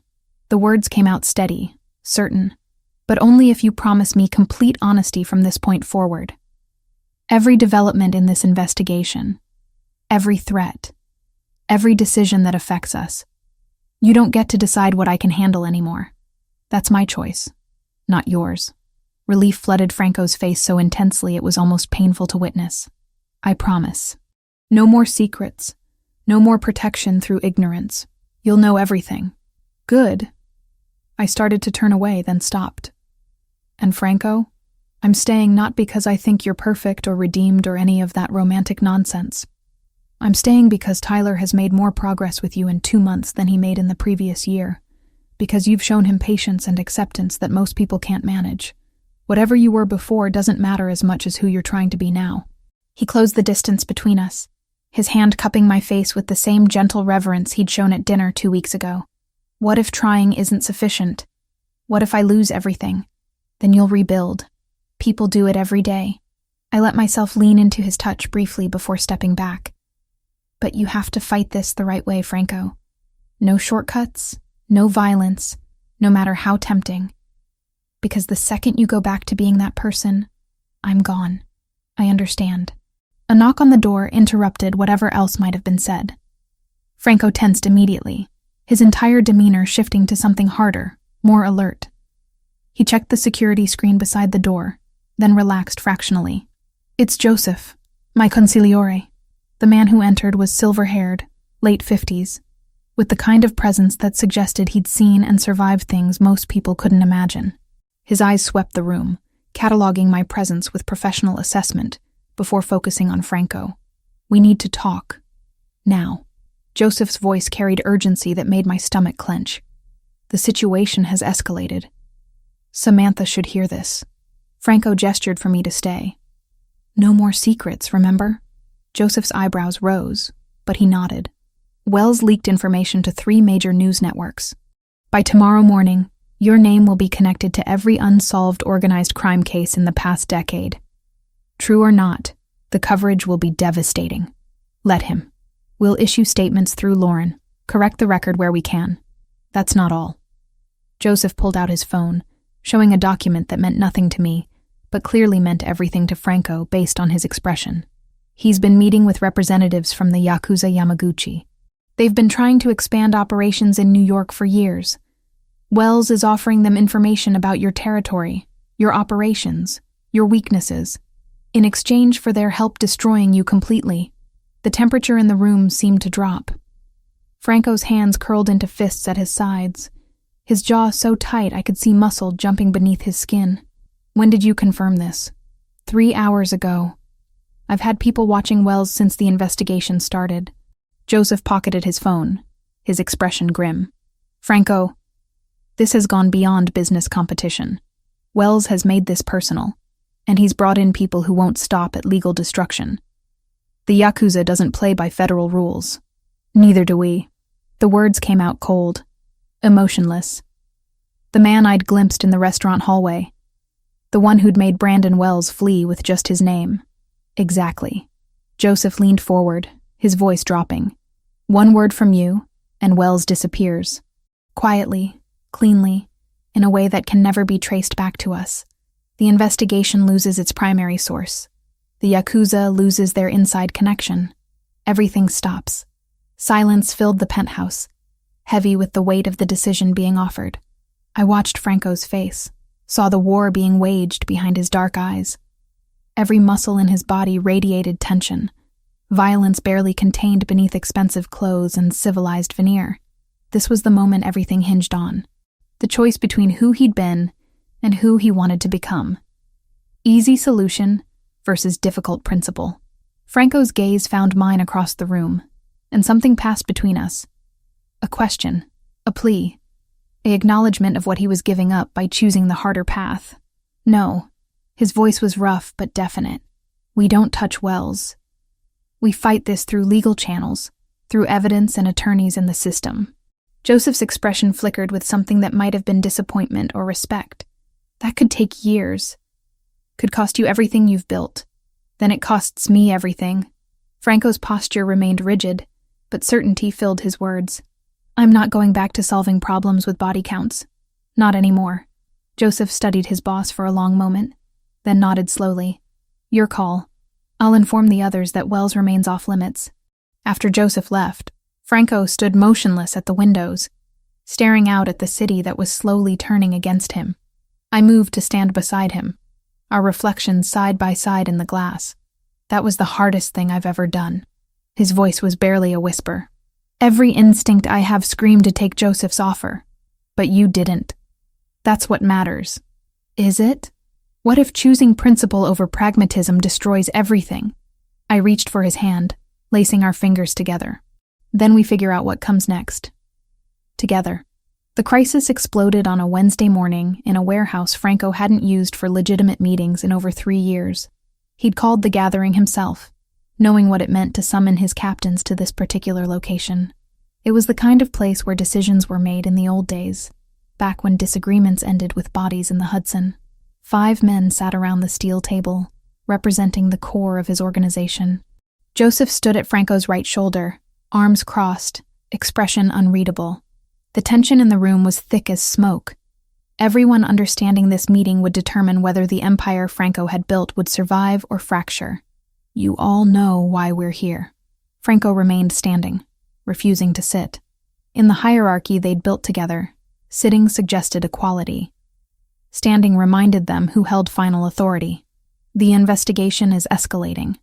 Wells has connections we underestimated. The Yakuza Yamaguchi is circling, looking for weakness. Some of you have expressed concerns about how I'm handling this. Roberto Vitale spoke first, his thick accent more pronounced when angry. Concerns? Franco, we're bleeding money while you play lawyer. 3 properties seized, 12 accounts frozen, suppliers refusing to work with us because the feds are watching. This isn't concern. It's survival. What would you have me do differently? Franco's voice remained level, but Joseph shifted slightly, recognizing the dangerous calm. What you've always done. Another captain, Fernando Ferraro, leaned forward. We know who's behind this. Wells gave the feds everything they have. He's coordinating with the Yakuza. One call from you, he disappears. Investigation loses its primary source. Everything falls apart, and brings twice the heat down on us. Joseph finally spoke, his tone clipped. You think federal agents won't notice their star witness vanishing? They'll tear this organization apart looking for evidence. Let them look, Roberto shot back. They've been looking for 20 years and haven't found anything that sticks. We know how to handle investigations. What we don't know how to handle is a boss who's forgotten how this world works. The accusation hung in the air, and Franco felt every pair of eyes on him, measuring his response. This was the moment. The choice between the man he'd been and the man he was trying to become. I haven't forgotten anything. Franco's hands pressed flat against the table, his body language deliberately controlled. I remember exactly how this world works. I also remember what it costs. Bodies pile up, heat increases. Eventually someone flips or gets caught, and the whole structure collapses. That's the pattern, repeated across every organization that thought violence solved problems. Violence built this organization, Fernando pointed out, and violence will destroy it if we're not careful. Franco straightened. I'm proposing a different approach. We fight Wells through legal channels, expose his connections to the Yakuza, flip the narrative back on him, make him the criminal, not us. That takes years. A younger captain named Diego spoke up. "We don't have years. People are already jumping ship. Our protection rackets are falling apart because the cops smell blood in the water. Our distribution networks are compromised because suppliers don't trust us anymore. Then we rebuild differently." Franco's jaw tightened. "We transition out of the illegal operations completely. Focus on the legitimate businesses. Go clean enough that investigations can't touch us." The silence that followed was deafening. Then Roberto laughed, a bitter sound without humor. "You're serious? You actually think we can just walk away from decades of work and become legitimate businessmen? I think the alternative is prison or death, and I'd prefer neither. The alternative is doing what we've always done." Roberto stood, his chair scraping loudly against concrete. "Which is why I'm asking directly. Are you refusing to authorize action against Wells?" Franco met his eyes without flinching. "I am. Because of her." It wasn't a question. The waitress and her kid. They've gotten into your head. Made you soft. Joseph moved before Franco could respond, stepping between them. "Watch yourself, Roberto." "Why?" "It's true and everyone here knows it." Roberto gestured around the table. 6 weeks ago, Franco would have handled Wells without a second thought.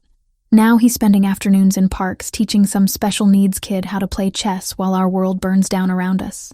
Franco's control slipped fractionally, his voice dropping to something dangerous. "Careful." "Or what? You'll prove me wrong by doing something decisive?" Roberto's face flushed with frustration. "We followed you because you were strong. Because you made hard calls without hesitation. Now you hesitate about everything, and it's killing us." 2 other captains nodded agreement, and Franco registered the split happening in real time. The organization was fracturing along the fault line of loyalty versus pragmatism. "I'm changing how we operate," Franco said slowly, forcing his temper under control. "Not because I'm weak, but because the world has changed. The old methods don't work anymore. Too much surveillance, too much cooperation between agencies, too many ways to get caught. We adapt or we die. We're dying anyway," Fernando added. "Just slower, while you figure out how to be some kind of reformed criminal. Then leave." The words came out cold, final. "Anyone who can't follow this direction, walk away now. No hard feelings, no consequences. Take whatever legitimate ventures you've built under this organization, and go." The offer shocked them. In their world, leaving wasn't usually an option that ended well. "You're serious," Diego said quietly. "Completely. I'd rather lose half this organization than compromise the path I've chosen." Franco's gaze moved from face to face. "But if you stay, you follow my lead. No freelancing, no going around me to handle Wells yourself, no reverting to old methods. Clear?" Roberto stood for a long moment, calculation running behind his eyes.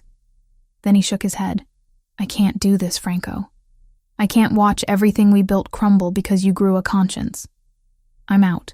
He walked toward the exit, and Franco felt something crack in his chest. Roberto had been with him since the beginning, had helped build this empire from nothing. Watching him leave felt like losing a limb. Fernando hesitated, then followed. 2 of the 5 captains, gone in seconds. The 3 remaining exchanged glances. Diego spoke first. "I'll stay. Don't agree with all of it, but I trust your judgment more than I trust anyone else's." The other 2 nodded similar agreements, but the doubt in their expressions was clear. Franco had bought their loyalty for now, but it was conditional, fragile. After the meeting ended, Joseph waited until they were alone before speaking. "You just lost 40% of your operational capacity. I know. Roberto and Fernando control the entire West Side distribution. They'll probably take their crews with them, which means you're down closer to 50%. I know that too." Franco pulled out his phone, staring at a text from Samantha, asking if he could make Saturday's meeting with Tyler. "But I made the right call." "Did you?" Joseph's question wasn't challenging, just genuine curiosity. "Because from where I'm standing, you chose principle over survival. That's noble, but nobility doesn't pay bills or keep the feds off our backs. What would you have me do?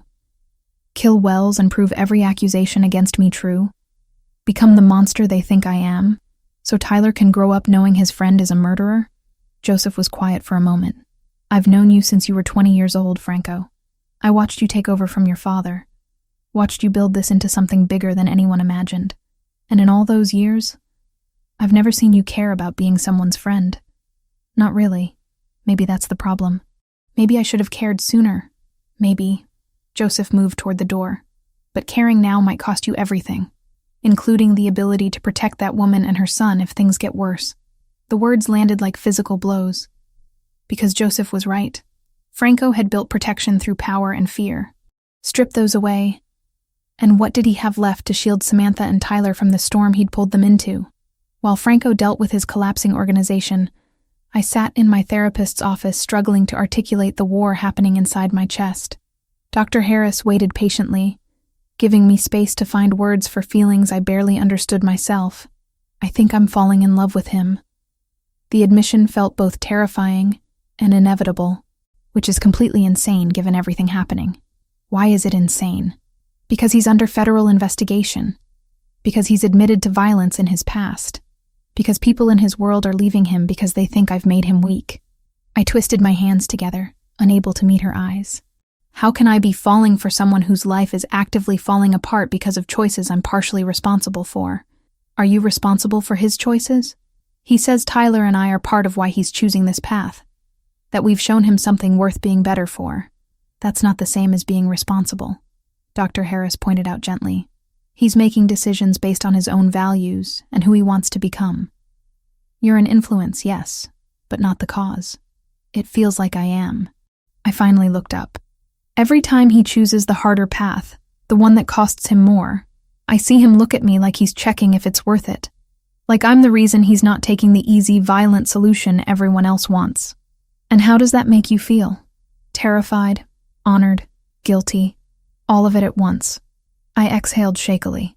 What if he loses everything trying to be someone worthy of being around Tyler? What if this path destroys him and I'm the reason? Let me ask you something. Dr. Harris leaned forward slightly. If Franco had chosen the other path, if he'd handled the situation the way his organization wanted, with violence and intimidation, would you still be here?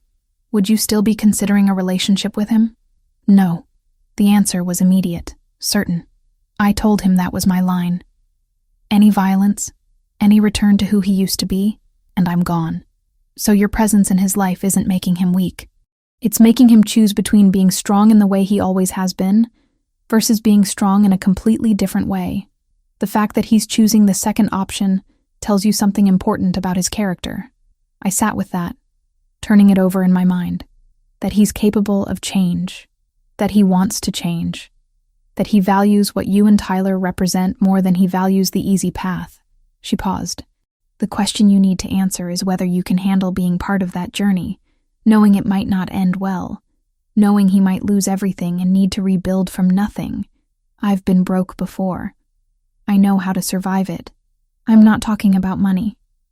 I'm talking about watching someone you care about struggle, possibly fail, while knowing your presence is part of what's making it harder for him. The weight of that settled over me. I don't know if I'm strong enough for that. Then maybe that's what you need to figure out before this goes any further. 2 nights later, I found myself at Franco's penthouse again. Though I couldn't have explained what drove me there, Tyler was with Patricia for the evening, giving me rare freedom. I could have gone anywhere, done anything. Instead, I stood in Franco's living room watching him pour wine with hands that shook slightly. Bad day? I asked. Bad week. Bad month, really. He handed me a glass, his fingers brushing mine briefly. Roberto and Fernando took their cruise, just like Joseph predicted. I'm down to about 40% operational capacity. The investigation is getting more aggressive. Wells leaked more information to the press connecting me to cases I had nothing to do with. And my attorney thinks the FBI is building toward formal charges within 60 days. I'm sorry. Don't be. He took a long drink. This is what choosing differently looks like. It's not pretty or easy or victorious. It's just hard. I moved to stand beside him at the windows overlooking the park. Do you regret it? Every single day.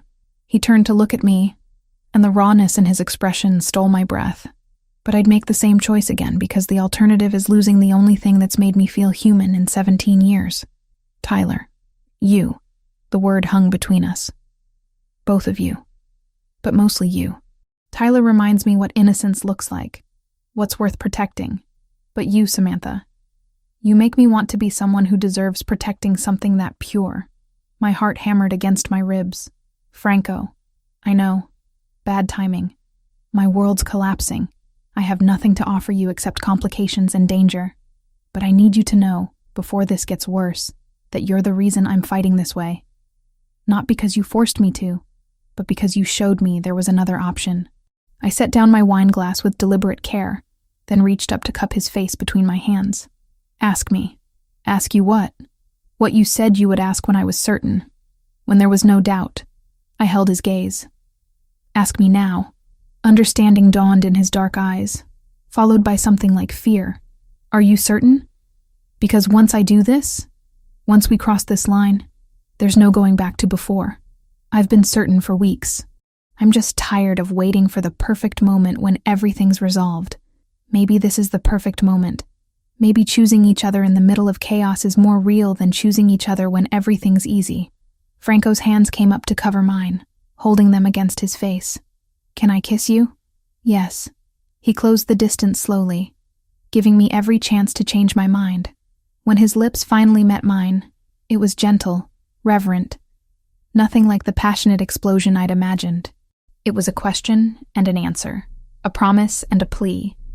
Every complicated emotion between us distilled into a single perfect moment of connection. When we finally pulled apart, Franco rested his forehead against mine, breathing unsteady. I'm going to fight for this. For us. Whatever it takes, I'll find a way through that doesn't require me to become someone you can't accept.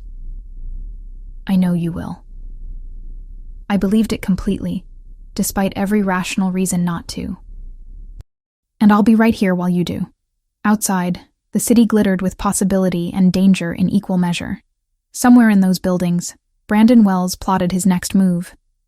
Federal agents built their case. Yakuza representatives negotiated alliances. The storm was still coming, still gathering strength. But for one moment, standing in Franco's arms with the taste of him still on my lips, I let myself believe we'd find a way to weather it together. The decision came to Franco in the quiet hours of a Thursday morning, sitting in his attorney's office while rain streaked down the floor-to-ceiling windows. Lauren Mitchell had laid out 3 cardboard boxes worth of evidence on her conference table, each folder representing another thread the FBI was pulling. They're building toward RICO charges, Lauren said, tapping a thick file.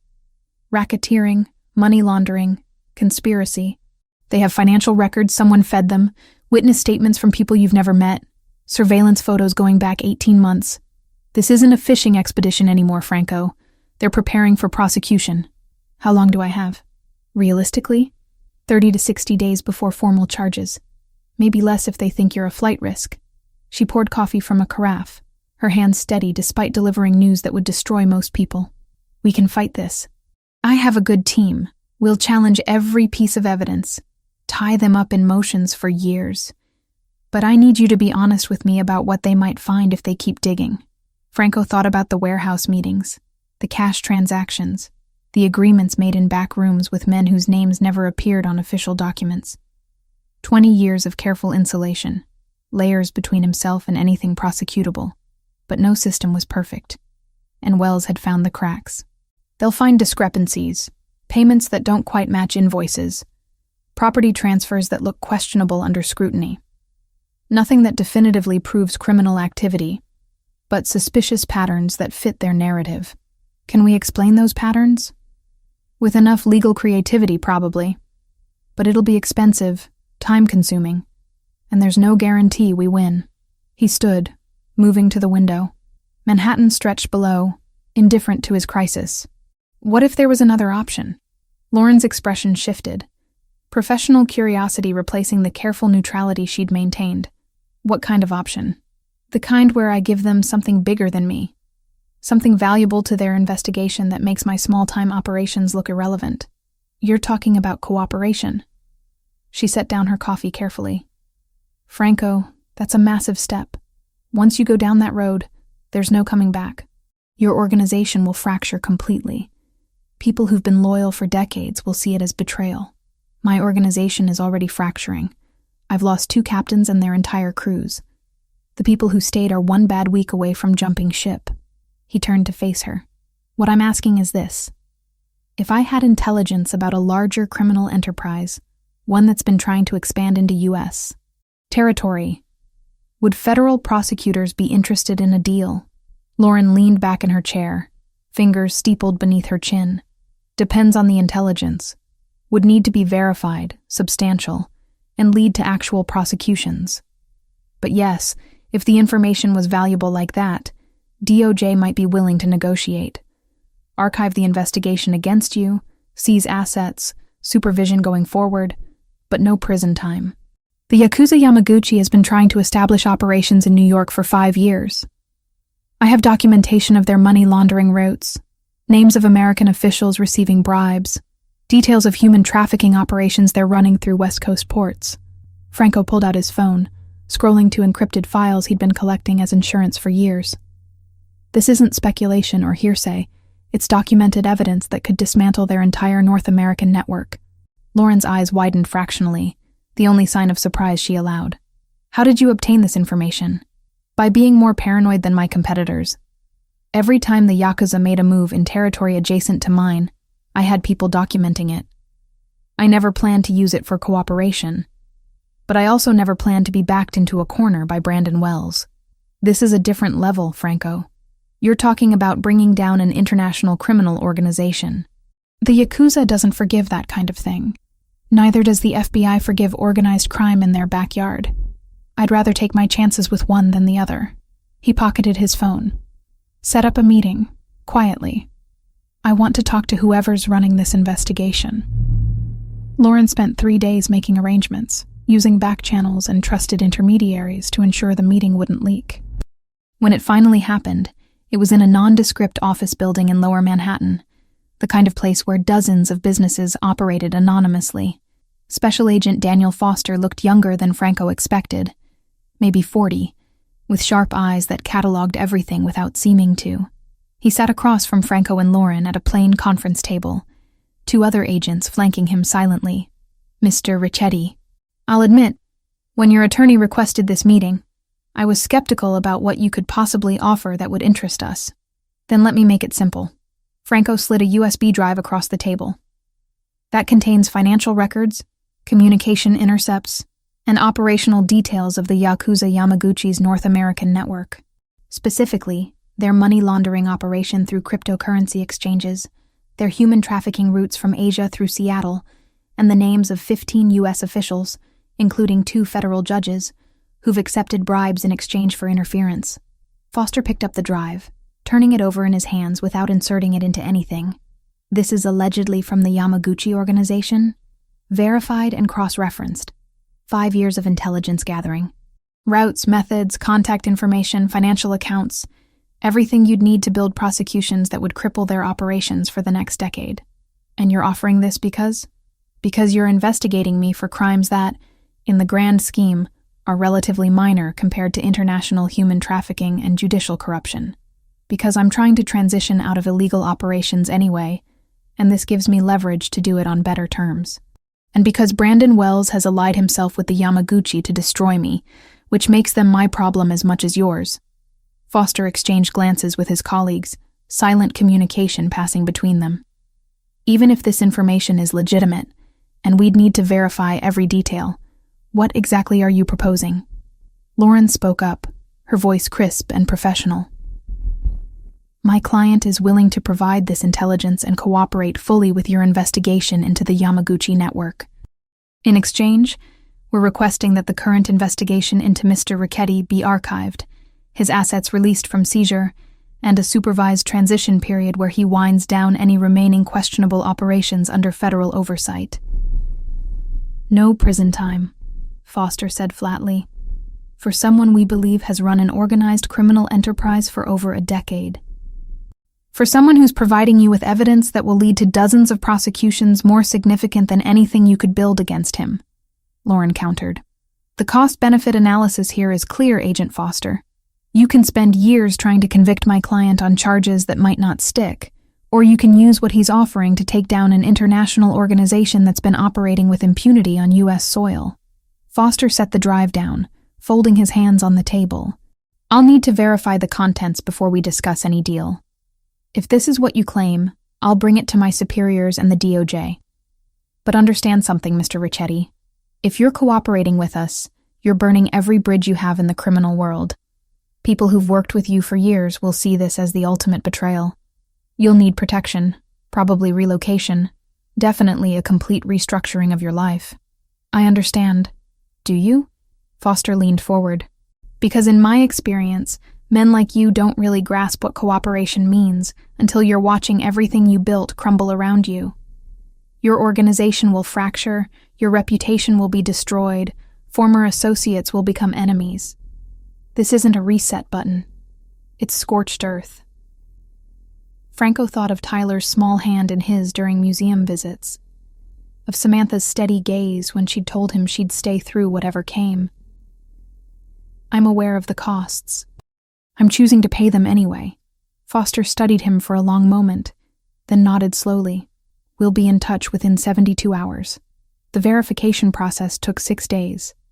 Franco spent them in a state of suspended animation, meeting with Tyler and Samantha as if nothing had changed while his entire future hung in federal hands. He didn't tell them about the meeting with Foster, couldn't bring himself to voice the possibility until it was real. On the 6th day, Lauren called. They want the deal. DOJ approved it. You provide full cooperation, testify if needed, turn over all documentation. In exchange, investigation archived, assets released minus a $2 million civil forfeiture, and 3 years of supervised probation, where you report quarterly on business operations. Franco closed his eyes, relief and dread washing over him in equal measure. When do they want to start? Tomorrow. They're moving fast, want to hit the Yamaguchi network before anyone realizes where the intelligence came from. She paused.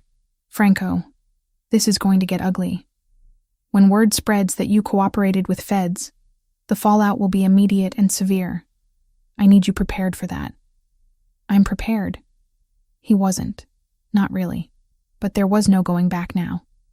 The FBI moved with military precision once the deal was formalized. Within 48 hours, coordinated raids hit Yakuza operations across 5 cities. Arrests, asset seizures, frozen accounts. The news coverage was relentless, detailing the scope of the organization's criminal network and praising the intelligence that had made the takedown possible. Brandon Wells's name appeared in the 4th wave of arrests, his connection to the Yakuza exposed through financial records and communication intercepts.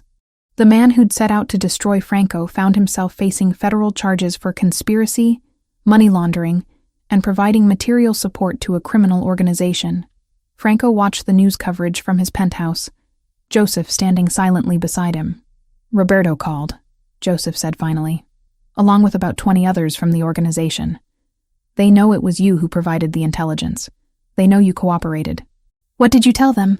That you made a strategic decision to ensure long-term survival. Most of them didn't want to hear it.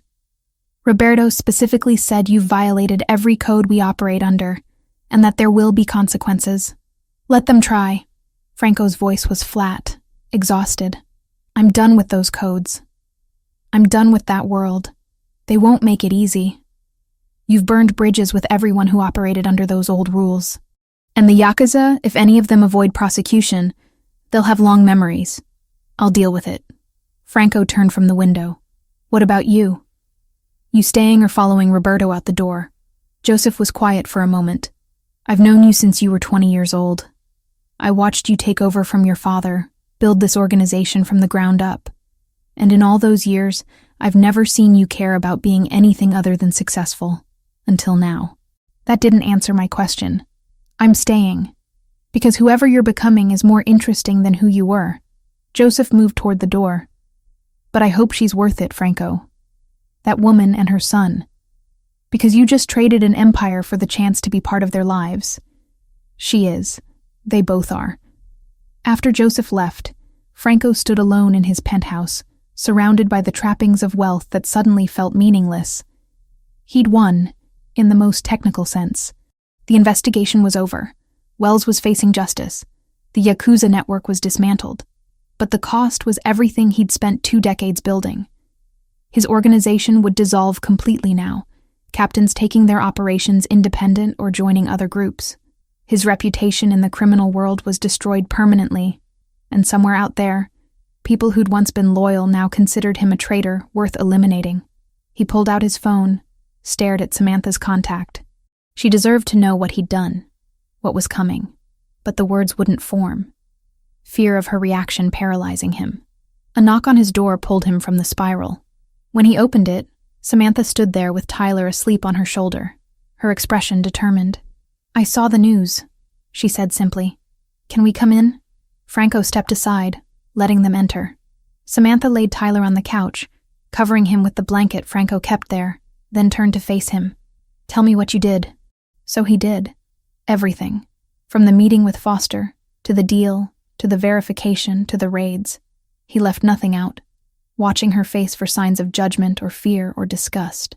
When he finished, Samantha was quiet for a long moment. Then she stepped forward and wrapped her arms around him, holding tight. "You kept your promise," she whispered against his chest. "No violence, no shortcuts. The hard way. The hard way cost me everything. Not everything." She pulled back, meeting his eyes. "You still have us. If you want us."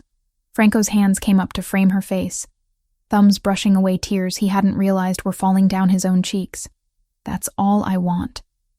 All I've ever wanted since I met you both." She kissed him then, fierce and claiming, a promise sealed without words.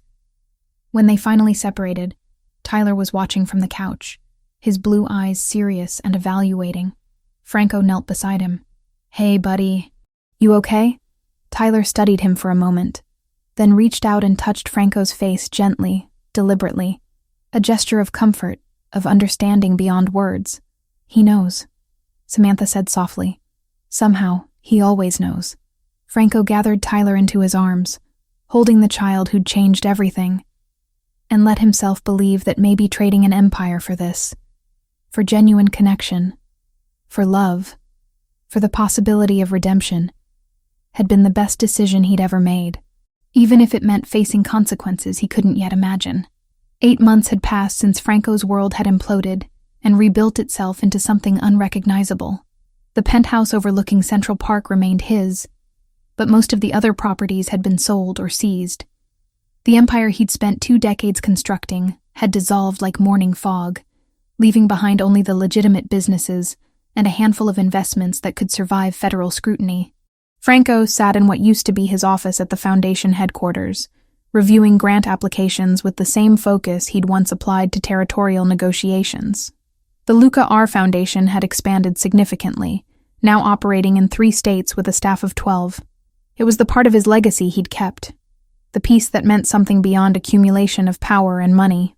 "You have a call on line 2, his assistant said through the intercom. "Joseph Bellini." Franco picked up, leaning back in his chair. "Joseph." "Been a while." 3 months, Joseph confirmed. "I've been keeping my distance, letting the dust settle. But I thought you'd want to know. Roberto was arrested last week. Money laundering charges. Apparently he tried running the old operations without your connections, got sloppy, and the feds noticed. I'm sorry to hear that." "Are you?" Joseph's tone was neutral, curious rather than accusatory. "He walked away from you, called you a traitor. Last time we spoke, he said he hoped you ended up in a shallow grave somewhere. Doesn't mean I wanted him in prison."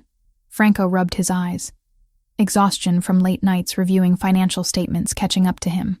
"How are the others?" "Scattered. Some went independent, some joined other organizations. Diego is running a security consulting firm, completely legitimate as far as I can tell. Fernando disappeared. Rumor is he's in South America somewhere." Joseph paused.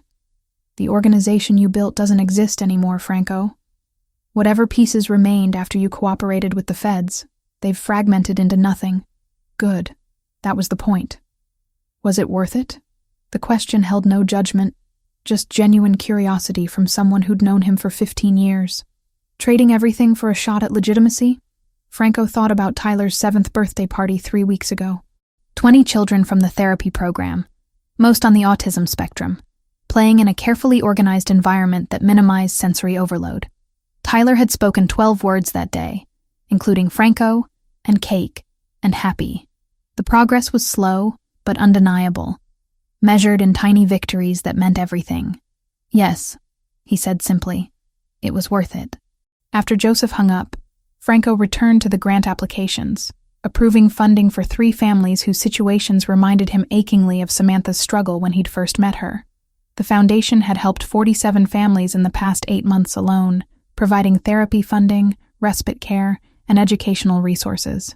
His phone buzzed with a text from Samantha. "Tyler wants to know if you're coming to dinner. I told him you had work, but he's very insistent." Franco smiled, typing back quickly. "Tell him I'll be there in an hour. Should I bring anything?" "Just yourself. He's been practicing something to show you." Samantha's apartment was still the same modest 2-bedroom in a neighborhood that would never be described as upscale. Franco had offered multiple times to help her relocate somewhere bigger, safer. But she'd refused each time with the same stubborn independence that had first attracted him. "I'm capable of providing for my son," she'd said the last time he'd suggested it. "And I need to maintain that capability, even if your life has gotten complicated. If something happens and you're not around, Tyler and I need to know we can survive on our own." She'd been right, of course.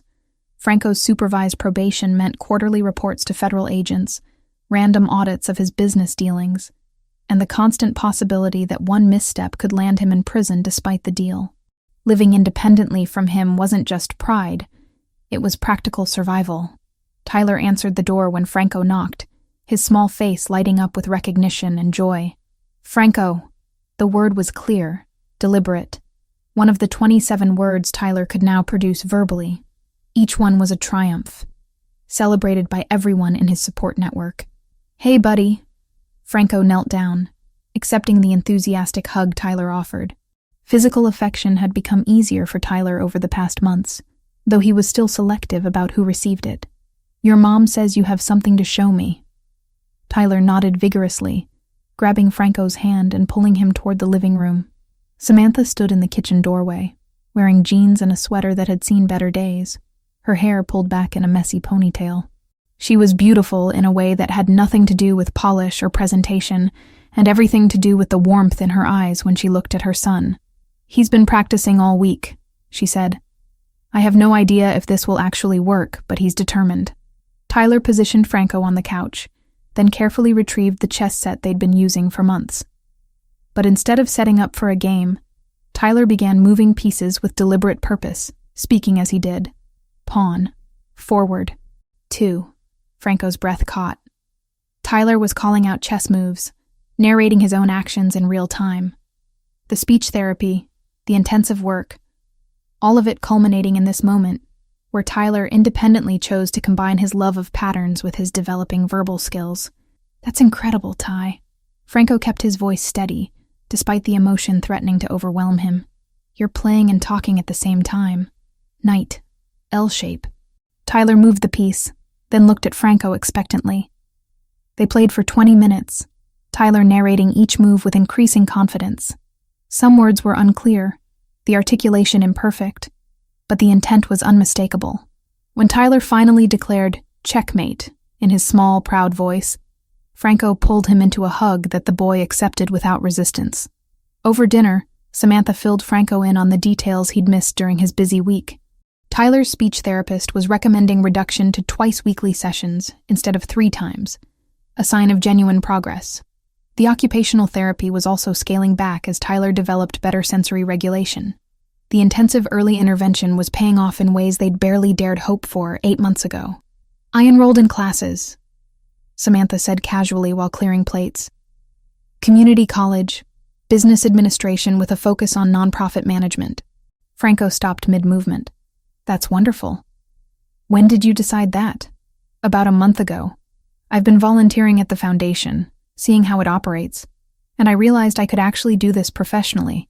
Help families like mine navigate the system, advocate for services, make a difference." She met his eyes. "I'm still working part-time at Marcello's, but I want something more. Something that matters beyond paying bills. You'd be brilliant at it." Franco meant it completely. Samantha had a natural talent for cutting through bureaucratic nonsense and focusing on practical solutions. "If you ever want an internship at the foundation, the position is yours. I'll earn it on my own merits, thanks." but she was smiling, softening the rejection. No nepotism or favors because we're together. Are we? Franco asked quietly. Together, I mean. Officially.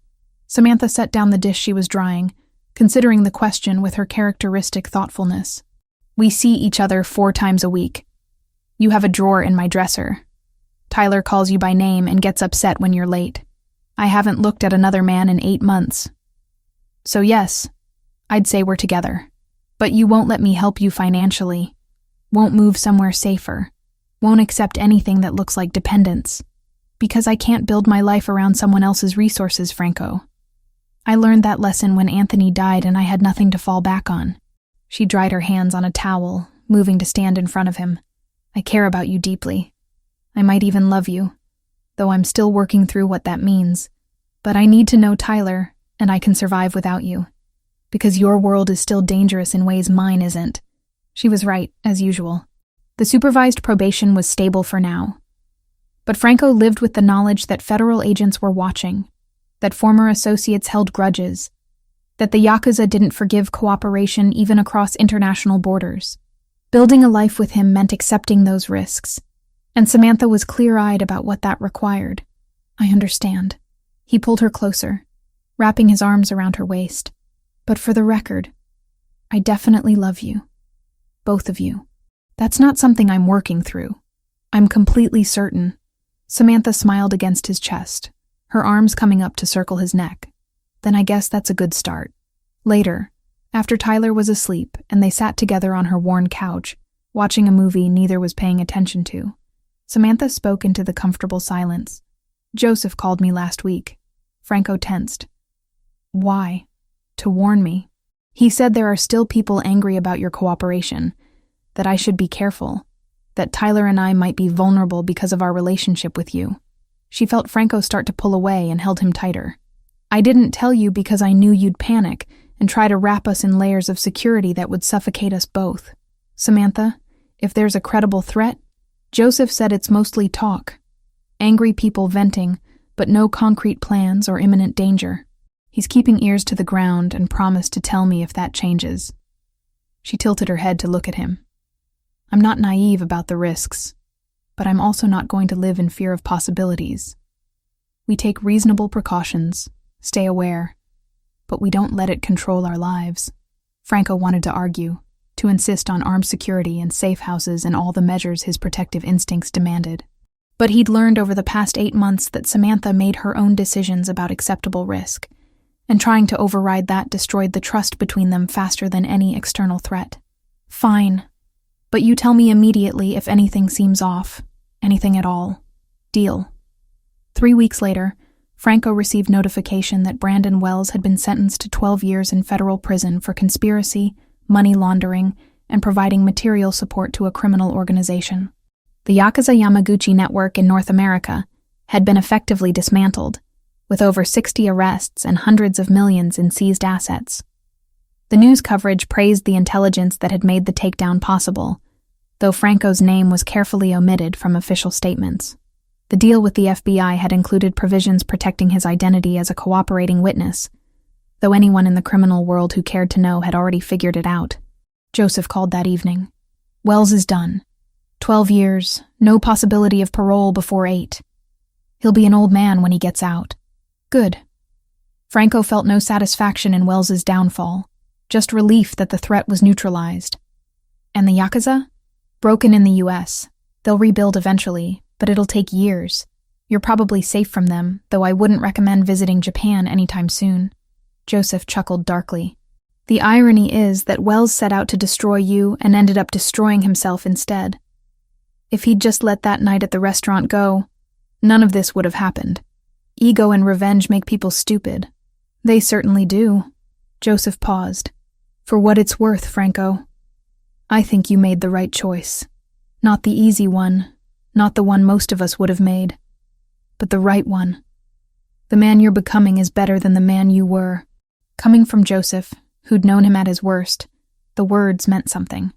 Thanks. Tyler's birthday party took place on a sunny Saturday in Central Park, an area Franco had rented for the afternoon. 25 children from Tyler's therapy program attended, along with their families. Franco had insisted on funding the entire event, and for once Samantha had agreed, recognizing that this was as much for him as for Tyler. "You're allowed to celebrate progress," she'd said when he'd proposed the idea. "You've been part of Tyler's journey. You get to share in the joy of how far he's come." Franco organized activities with meticulous attention to sensory needs, quiet zones for children who needed breaks, visual schedules posted at each station, multiple options for food to accommodate different textures and preferences. Music kept low and non-intrusive. Tyler moved through the party with confidence that would have been unimaginable 8 months ago, interacting with other children, responding to questions from adults, showing off his chess skills to anyone interested. When it came time for cake, he stood in front of the group and said clearly, "Thank you for coming. I'm 7 now." The parents applauded, many with tears in their eyes. They understood what each word represented, how much work went into that simple statement. Samantha found Franco standing slightly apart, watching the celebration with an expression she'd learned to recognize. Pride mixed with longing, joy shadowed by memories of a brother who'd never gotten this kind of support. "He would have loved this," she said quietly. Knowing Franco would understand, she meant Luca. "Your brother. He would have loved seeing all these kids celebrated for exactly who they are. I think about that a lot." Franco's voice was rough. What Luca's life might have been like if he'd had access to the kind of therapy and support Tyler receives. If people had seen his potential instead of just his limitations. You're giving that to other children now. Through the foundation, through Tyler, through changing yourself. That matters, Franco. It's not too late to honor Luca's memory by making sure other kids don't suffer the way he did. Franco pulled her close, pressing a kiss to her temple. "How did I get this lucky? Finding you and Tyler. You didn't get lucky. You made a choice in a restaurant hallway to stand up for a vulnerable child when you could have ignored the situation. Everything else followed from that moment of choosing compassion over indifference." As the party wound down, Tyler approached them with a child from his therapy group, a girl named Sophie who had similar speech delays. "Franco, Sophie wants to learn chess. Can you teach?" Franco knelt down to their level, meeting Sophie's shy eyes. "I'd love to teach you. Should we start with how the pieces move?" Sophie nodded, and Tyler grabbed Franco's hand, pulling him toward where the chess set waited. Samantha watched them go. This man who'd once commanded through fear now patiently explaining knight movements to 2 7-year-olds who struggled with verbal communication. Later, as they walked back to Samantha's apartment with Tyler between them holding both their hands, Franco felt something settle in his chest. Peace, maybe. Or just the absence of the constant tension that had defined his life for 2 decades. "I got the quarterly report results from my probation officer," he said, as they waited for a crosswalk signal. "Clean across the board. She said if I maintain current trajectory, I might qualify for early termination of supervision in 18 months. "That's wonderful." Samantha squeezed his hand. "What happens after that?" "I don't know." Franco looked down at Tyler, who was watching pigeons with intense focus.